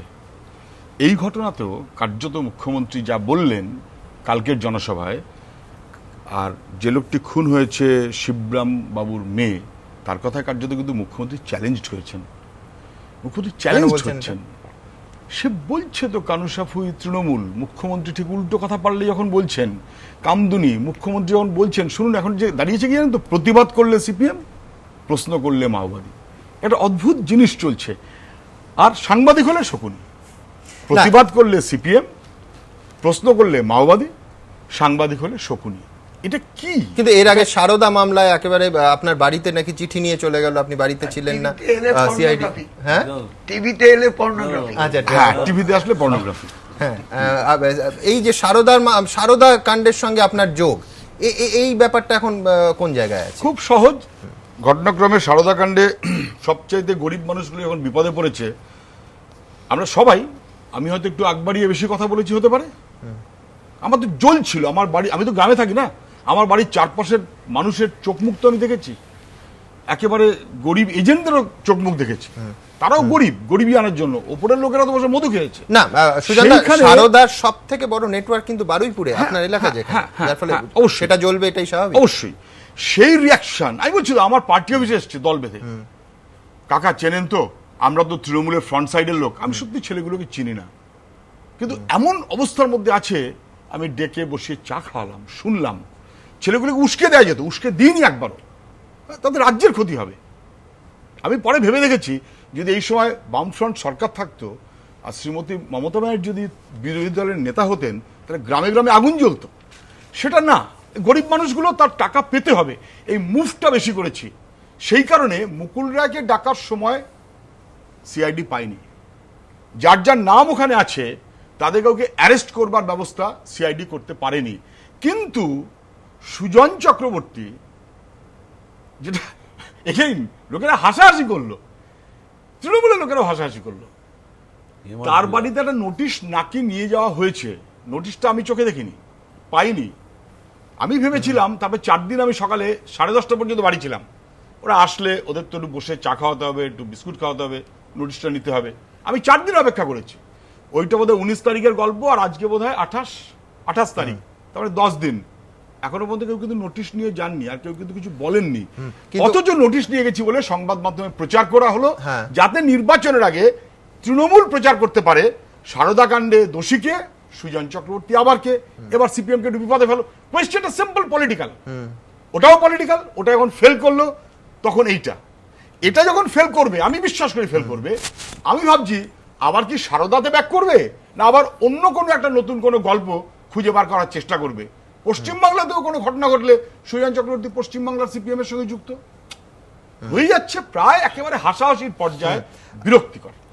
সারদা কাণ্ড নিয়ে সুজন চক্রবর্তীর বিরুদ্ধে অভিযোগ কিন্তু একেবারে এই প্রতিপক্ষ স্টুডিওতে এই রকমই গোল টেবিলে একেবারে সরাসরি করেছিলেন রাজ্যের শিল্পমন্ত্রী পার্থ চট্টোপাধ্যায়। ছবি দেখিয়ে কি হয়েছিল সেই ঘটনা দেখাবো আপনাদের।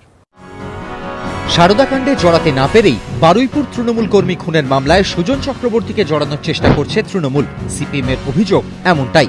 সুজন চক্রবর্তীর দাবি, দিন কয়েক আগে সারদাকাণ্ডের তদন্তে তাকে নোটিশ পাঠিয়েছিল বিধাননগর পুলিশ কমিশনারেট। তিনি বাড়িতে না থাকায় সেই নোটিশ গ্রহণ করেননি বাড়ির লোকেরা, কিন্তু পরে আর কোনো নোটিশ তাকে দেওয়া হয়নি। কখনো আসবে চিঠিটা আমি নেব এবং নিলে উত্তর দেওয়ার জন্য আমি যাব, আজ পর্যন্ত চিঠিটা নিয়ে আমার কাছে আসেননি। এখন আমি ভাবছি আইনজীবী আছে, আমার কি চিঠি লিখতে হবে যে ভাই আমাকে একটা চিঠি আপনারা দেবেন বলে সংবাদ মাধ্যমে দেখেই চিঠিটা দয়া করে দিয়ে যান। প্রতিপক্ষ অনুষ্ঠান থেকেই সারদাকাণ্ডে সুজন চক্রবর্তীর প্রসঙ্গ তুলে বিতর্ক উস্কে দিয়েছিলেন শিল্পমন্ত্রী পার্থ চট্টোপাধ্যায়। এই একটার পর একটা ছবি, এগুলো কে ঘেসছে? নিশ্চয়ই ওনারা না জেনেই ঘেসেছিলেন। এই যে একটার পর একটা ছবি দেখে যাচ্ছি, এই যে উঠেছে, এই যে সুজন বাবু, এত যেটা বাজারে চলছে, না না বাজারে না, আপনারা যখন এই যে জিনিসগুলো করছেন, এই যে জিনিসগুলো আনছেন, এগুলো তো আপনারাই আনছেন। এই একটার পর একটা আপনারাই আনছেন। এই যে আপনি বললেন বের করে দিয়েছি, আপনারাই আনছেন। আমি আপনার সব দেখিয়ে প্রত্যেকটা উত্তর দেবো। স্মৃতিফলক, তার উপরে সুপার ইম্পোজ করা সারদা, যেহেতু মালাটা আমি দিচ্ছি সাইডে সুপার ইম্পোজ। কত সাল? 1364 আপনার কাছে থাকবার কথা। এই তো 1364 সাল, 1364। এইটা বাদুলি করে পার্থবাবু ঘুরে বেড়াক। আমি যতটুকু জানি ওটা নাকি চিফ মিনিস্টার পর্যন্ত গেছে, ওটা হাই লেভেল এনকোয়ারি হবে।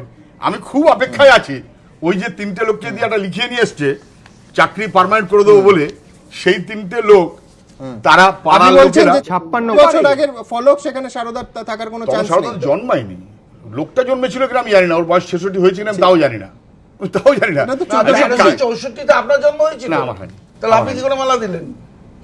1364 মালা দিলেন কি করে? আরে মশাই, মালা তো দিয়েছি এখন। মালা উনি বলছেন মালাটা, আর আপনি স্মৃতিফলকের উপরে করেছেন সারদা, ফলকটা বুঝতে পারছেন না কেন? এসব এত কাঁচা কাঁচা কাজ, এগুলো পরে ধরা যাবে। আমি বলছি এটা বেরিয়ে যাবে। আচ্ছা, আমরা এটা নিয়ে তদন্ত। প্রথমে সারদাকাণ্ডে নাম জড়ানোর চেষ্টা, এবার বারুইপুরে তৃণমূল প্রার্থী খুনের ঘটনায় এফআইআরে সুজন চক্রবর্তীর নাম। দুটি ঘটনাকে পাশাপাশি বসিয়ে এখন চক্রান্তের দাবি জোরালোভাবে তুলছে সিপিএম। এবিপি আনন্দ। সমিত, আবার আপনার কাছে আসবো যে এই এফআইআর এবং এই ঘটনা থেকে শুধু একটা, আমি সেদিন বলেছিলাম, এটা উনি যেই বার করেছিলেন, যেটা উনি বার করেছিলেন সেটাই আমি বার করেছিলাম, মনে আছে আপনার? 1364। আমি সেদিন বলার পরে যে এটা বড় কাঁচা কাজ করেছেন, তখন পার্থবাবু বলেছিলেন আপনার বিরুদ্ধে কেস হবে, মনে আছে বোধহয়? আমি বলেছিলাম যে আমার বিরুদ্ধে কেস করবেন কেন, আমি বরং যে আপনার বিরুদ্ধে কেস করব, এটা সুপার ইম্পোজ ছবি আপনি এখানে ব্যবহার করছেন, মানহানির মামলা করব, মনে আছে? আমি প্রায় 2 মাস ওয়েট করেছি। এটা বোধহয় 7ই মে, আজকের তারিখটা হচ্ছে 28 জুন, তার মানে 1 মাস, কত 20-21 দিন বোধহয় হলো। 2 মাস যাবার পরে করবো না 2 মাস যাবার আগে করবো, এটাই ভাবছি। এই মানহানির মামলা কিন্তু আমায় করতে হবে। উনি তারপরে আজও পর্যন্ত বলেননি যেটা ভুল হয়েছে, অন ক্যামেরা বলেননি, পার্সোনালি আমাকে বলেননি। যদি in the mean time on camera উনি না বলেন, তাহলে এটা কিন্তু আমার মানহানির মামলা করতে হবে।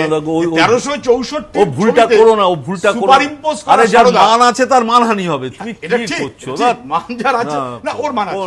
মুকুল রায়ের মান নেই, উনি তো মানহানি মামলা করবেন বলেছিলেন, করেননি। উনি বলেছিলেন মানহানি মামলা করেননি। না না পার্থ না না ব্যক্তিগত মন্তব্য করবেন তাহলে অনুষ্ঠানের মান পড়ে যাবে। সমিত দা, আমি আবার এই কেসের কথায় আসবো। আপনি এফআইআর দেখেছেন, এই ঘটনা শুনলেন, আপনার কি মনে হচ্ছে? শোনো, এই কেসটা না আর দুটো খুব মজার জায়গা আছে। সেটা হচ্ছে ধনেখালির কেসে তখন কিন্তু ওসি কোনো মুখ খোলেননি। ধনেখালির কেসে নাসিরউদ্দিনের এমএলএ এর সঙ্গে বা বিধায়কের সঙ্গে আমরা কোর্টে শুনেছি যে বিচারপতি প্রশ্ন করেছেন যে এতবার কথা হয়েছে কেন ওসির সঙ্গে অসীমা পাত্রের, কিন্তু এখন আজকের সংবাদপত্রে দেখলাম যে ওসি এখন বিধায়কের দিকে আঙুল তুলছেন। আচ্ছা, ঠিক আছে। এবার কল লিস্ট নিলেই কিন্তু মানে পুলিশ এবং বিধায়ক এদের কল লিস্ট যদি পুলিশ যে যারা তদন্ত করছে তাদের সিজার করবার সাহস হয়, তাহলে কিন্তু এর থেকে অনেক তথ্য বেরিয়ে আসবে। আর যে কেসটা নিয়ে আমরা আলোচনা করছি, এখানে আমাদের পোস্টমর্টম রিপোর্টের স্টমাক কন্টেন্টস থেকে দেখতে হবে যে জল খেতে চেয়েছিল না জলের সঙ্গে অন্য কোনো খাওয়া দাওয়া হয়েছিল, সেটা কিন্তু স্টমাক কন্টেন্টস থেকে প্রমাণিত হয়ে যাবে। প্রাথমিক রিপোর্টে যা হচ্ছে পেটে অ্যালকোহল পাওয়া গেছে, বাস। তাহলে তো এফআইআর এখানে রয়েছে জল খেতে চেয়েছিল, জল এনে দিয়েছিল, জল খেয়েছে। এফআইআর এই কথাটা কোনো জায়গায় নেই, নাম্বার ওয়ান। নাম্বার টু, যেটুকু শুনেছি সিজারে কাটারি, মদের বোতল এবং গ্লাস পাওয়া গেছে, তাহলে এফআইআর সাপ্রেস করা হয়েছে সেটা, তাই না? এবং আরেকটা জিনিস সমিতা, যদি নির্বাচনী প্রচারে তিনি গিয়ে থাকেন, নির্বাচনী প্রচারে আমি অন্তত জানি না গ্রামের দিকে আরো বেশি হয়, একা তো কেউ যাবেন না। নির্বাচনী প্রচার মানেই সেই দলের অসংখ্য মানুষ তার সঙ্গে থাকবেন। সেখানে তুমি দেখো ওই এফআইআর এর কোনো জায়গায় অরবিন্দ সাপুই ছাড়া আর কারুর কোনো নাম উল্লেখ নেই কারা প্রেজেন্ট ছিল। সবটাই ভাষা, সবটাই ভাষা ইনডেফিনিট রয়েছে। সেটা তো হবে না একটা মার্ডার কেসে, যেখানে 302/120। আপনার কি মনে হয় অরবিন্দ সাপুই প্রেজেন্ট ছিল যিনি, তারই করা উচিত ছিল? ডেফিনেটলি নিয়ম হচ্ছে বেস্ট ছিলেন আই উইটনেস। নিয়ম হচ্ছে যে দেখেছে, উনি সোল উইটনেস যদি হতেন, যদি এখন তো he has miss the bus, sole witness যদি হতেন আর কোনো সাক্ষী যদি না হতো, কোর্ট কিন্তু অ্যাকসেপ্ট করতো একেবারে। আমরা দেখাবো যে এই যে বারবার মিথ্যে মামলার কথা উঠছে, অনেকে বলছেন, বিরোধীরা বলছেন যে তাদের বিরুদ্ধেই এই মামলা সাজানো হচ্ছে যারা সব থেকে ভোকাল, যাদের দেখা যায়। অনেকে বলছেন যারা টিভিতে দেখা যায় মামলা হচ্ছে বেশি তাদের বিরুদ্ধে। আর অরুণাবদা, এই প্রতিপক্ষ অনুষ্ঠানে যারা অতিথি আছেন তারাও কিন্তু অনেকে বলছেন যে বিপদের বাইরে নয়। না, মামলা হয়েছে, শোনো, হাইকোর্টে আমার বিরুদ্ধে মামলা হয়েছে যে কেন একে অ্যারেস্ট করা হচ্ছে না, এ সারা পশ্চিমবঙ্গ জুড়ে মুখ্যমন্ত্রীর বিরুদ্ধে বলছে। মজার ব্যাপার হলো হাইকোর্টের কোনো লয়ার পাওয়া যায়নি, বসিরহাট থেকে লয়ার আনা হয়েছিল, সে না পারে বাংলা না পারে ইংরেজি, মামলা খারিজ হয়ে। আচ্ছা, আমরা দ্রুত দেখব যে সাম্প্রতিক ইতিহাসে এই মিথ্যে মামলার অভিযোগ যারা করেছেন, যে ঘটনায় করেছেন, দ্রুত একবার। প্রশাসনের নজরে দুই বাম নেতা, সিপিএম এর রাজ্য সম্পাদক মণ্ডলীর সদস্য সুজন চক্রবর্তী, পয়া ব্লকের রাজ্য সম্পাদক মণ্ডলীর সদস্য উদয়ন গুহ, দুজনের বিরুদ্ধেই খুনের মামলা রুজু। আর এই মামলার নেপথ্যে সুপরিকল্পিত ষড়যন্ত্রের গন্ধ পাচ্ছে বামেরা। তাদের দাবি, এলাকায় জনপ্রিয় দাপুটে এবং বিভিন্ন টেলিভিশন চ্যানেলে নিয়মিতভাবে দলের মুখ এমন নেতাদেরই বেছে বেছে নিশানা করছে তৃণমূল। লক্ষ্য এই নেতাদের গ্রেফতার করে পঞ্চায়েত নির্বাচনের আগে দলের মনোবল ভেঙে দেওয়া এবং প্রচারের ছন্দ পুরোপুরি নষ্ট করে দেওয়া। পরোক্ষে বিরোধী দলের অন্য নেতাদেরও হুঁশিয়ারি দিয়ে রাখা। টেলিভিশন চ্যানেলের টক শোয়ে নিয়মিতভাবে অংশ নেওয়া দুই বাম নেতার বিরুদ্ধে এখন যেমন ঝুলছে খুনের মামলা, তেমনি সাম্প্রতিককালে মুখ্যমন্ত্রী রোষের মুখে পড়েছেন টিভি চ্যানেলের টক শোয়ে অংশ নেওয়া বিদ্বজনদের একাংশ। কতগুলো দুর্ভিক্ষ চ্যানেল যাদের নিজেদের ঠিক নেই, তারা বসে বসে আমার মা ভাই বোনদের অসম্মান করছে, বাংলার মাকে অসম্মান করছে, বাংলার আম্মাকে অসম্মান করছে। এরা ঠিক করছে না, বাচ্চারাও যা জানতো না সেটাও পর্যন্ত তাদের কাছে শিখিয়ে দেওয়া হচ্ছে। ডাকা হচ্ছে কাদের? তাদের মধ্যে অনেকেই পর্নোগ্রাফি থেকেও যুক্ত। শুধু চাঞ্চল্যকর অভিযোগই নয়, তাদের উদ্দেশ্যে হুঁশিয়ারিও দিয়েছেন মুখ্যমন্ত্রী। এদের মধ্যে যারা জ্ঞান দেয় ভোটের দিন বাক্সেও যায় না।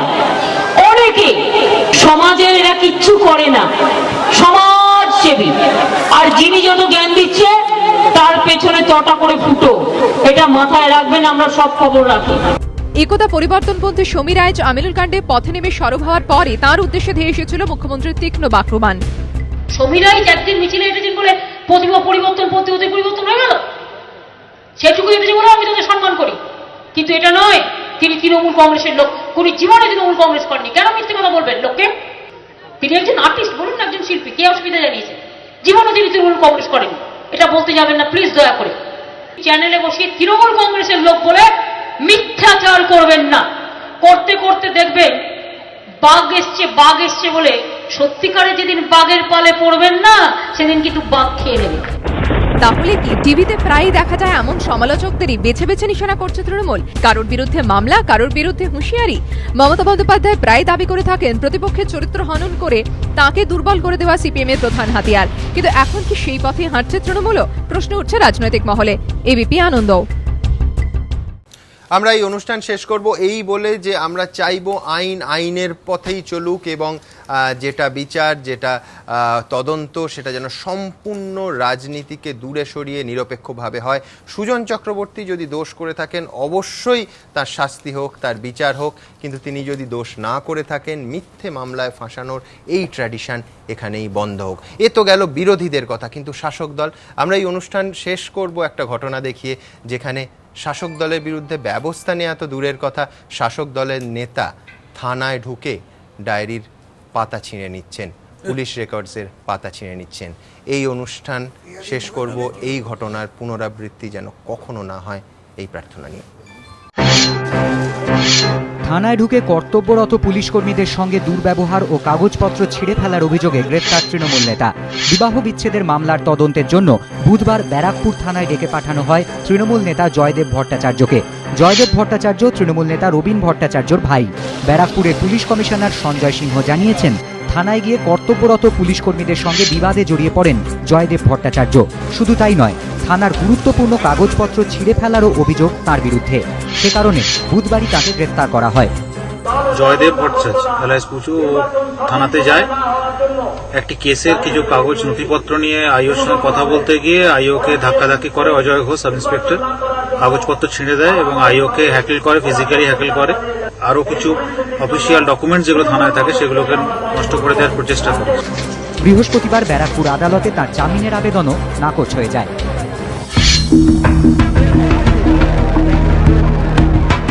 কর্তব্যরত পুলিশ কর্মীদের মারধরের অভিযোগ অবশ্য তৃণমূল নেতাকর্মীদের বিরুদ্ধে এটাই প্রথম নয়। এর আগে 21শে জুন মুখ্যমন্ত্রী তথা খোদ পুলিশ মন্ত্রীর এলাকাতেই থানায় ভাঙচুর, পুলিশ কর্মীদের মারধরের অভিযোগ ওঠে তৃণমূলের বিরুদ্ধে। কালী টেম্পল রোডে একটি আবাসনের সামনে পাইপলাইনের কাজ করছিলেন পুরকর্মীরা। অভিযোগ, রাস্তা কাটা থাকায় গাড়ি নিয়ে আবাসনের মধ্যে না যেতে পেরে পুরকর্মীদের ওপর স্থানীয় 6 মত্ত যুবক চড়াও হন। পুলিশ এসে অভিযুক্তদের কালীঘাট থানায় নিয়ে গেলে পুলিশের সঙ্গেও ওই 6 যুবক বচসা শুরু করে দেন এবং পুলিশ কর্মীদের মারধর করেন বলে অভিযোগ। স্থানীয় বাসিন্দাদের কথা অনুযায়ী ওই 6 জনই তৃণমূল কর্মী বলে পরিচিত। 2011 সালে পুলিশের কাজে হস্তক্ষেপের অভিযোগ উঠেছিল খোদ মুখ্যমন্ত্রীর বিরুদ্ধে। তৃণমূল কংগ্রেস ক্ষমতায় আসার অব্যবহিত পরেই 8ই নভেম্বর ভবানীপুরে জগদ্ধাত্রী পুজোয় হামলা এবং মারধরের অভিযোগে 2 যুবককে গ্রেফতার করে পুলিশ। কিন্তু এরপরই খোদ মমতা বন্দ্যোপাধ্যায় ভবানীপুর থানায় গিয়ে তাদের ছাড়িয়ে আনেন বলে অভিযোগ। তবে পুলিশের সঙ্গে দুর্ব্যবহারের অভিযোগ এর আগে উঠেছে মমতা বন্দ্যোপাধ্যায়ের বিরুদ্ধে। 90 সালের শুরুর দিকে মমতা বন্দ্যোপাধ্যায়ের উপস্থিতিতে তৎকালীন ডিসি বন্দর দেবেন বিশ্বাসের মুখে কংগ্রেস কর্মীরা কালি মাখিয়ে দিয়েছিলেন বলে অভিযোগ। এবিপি আনন্দ।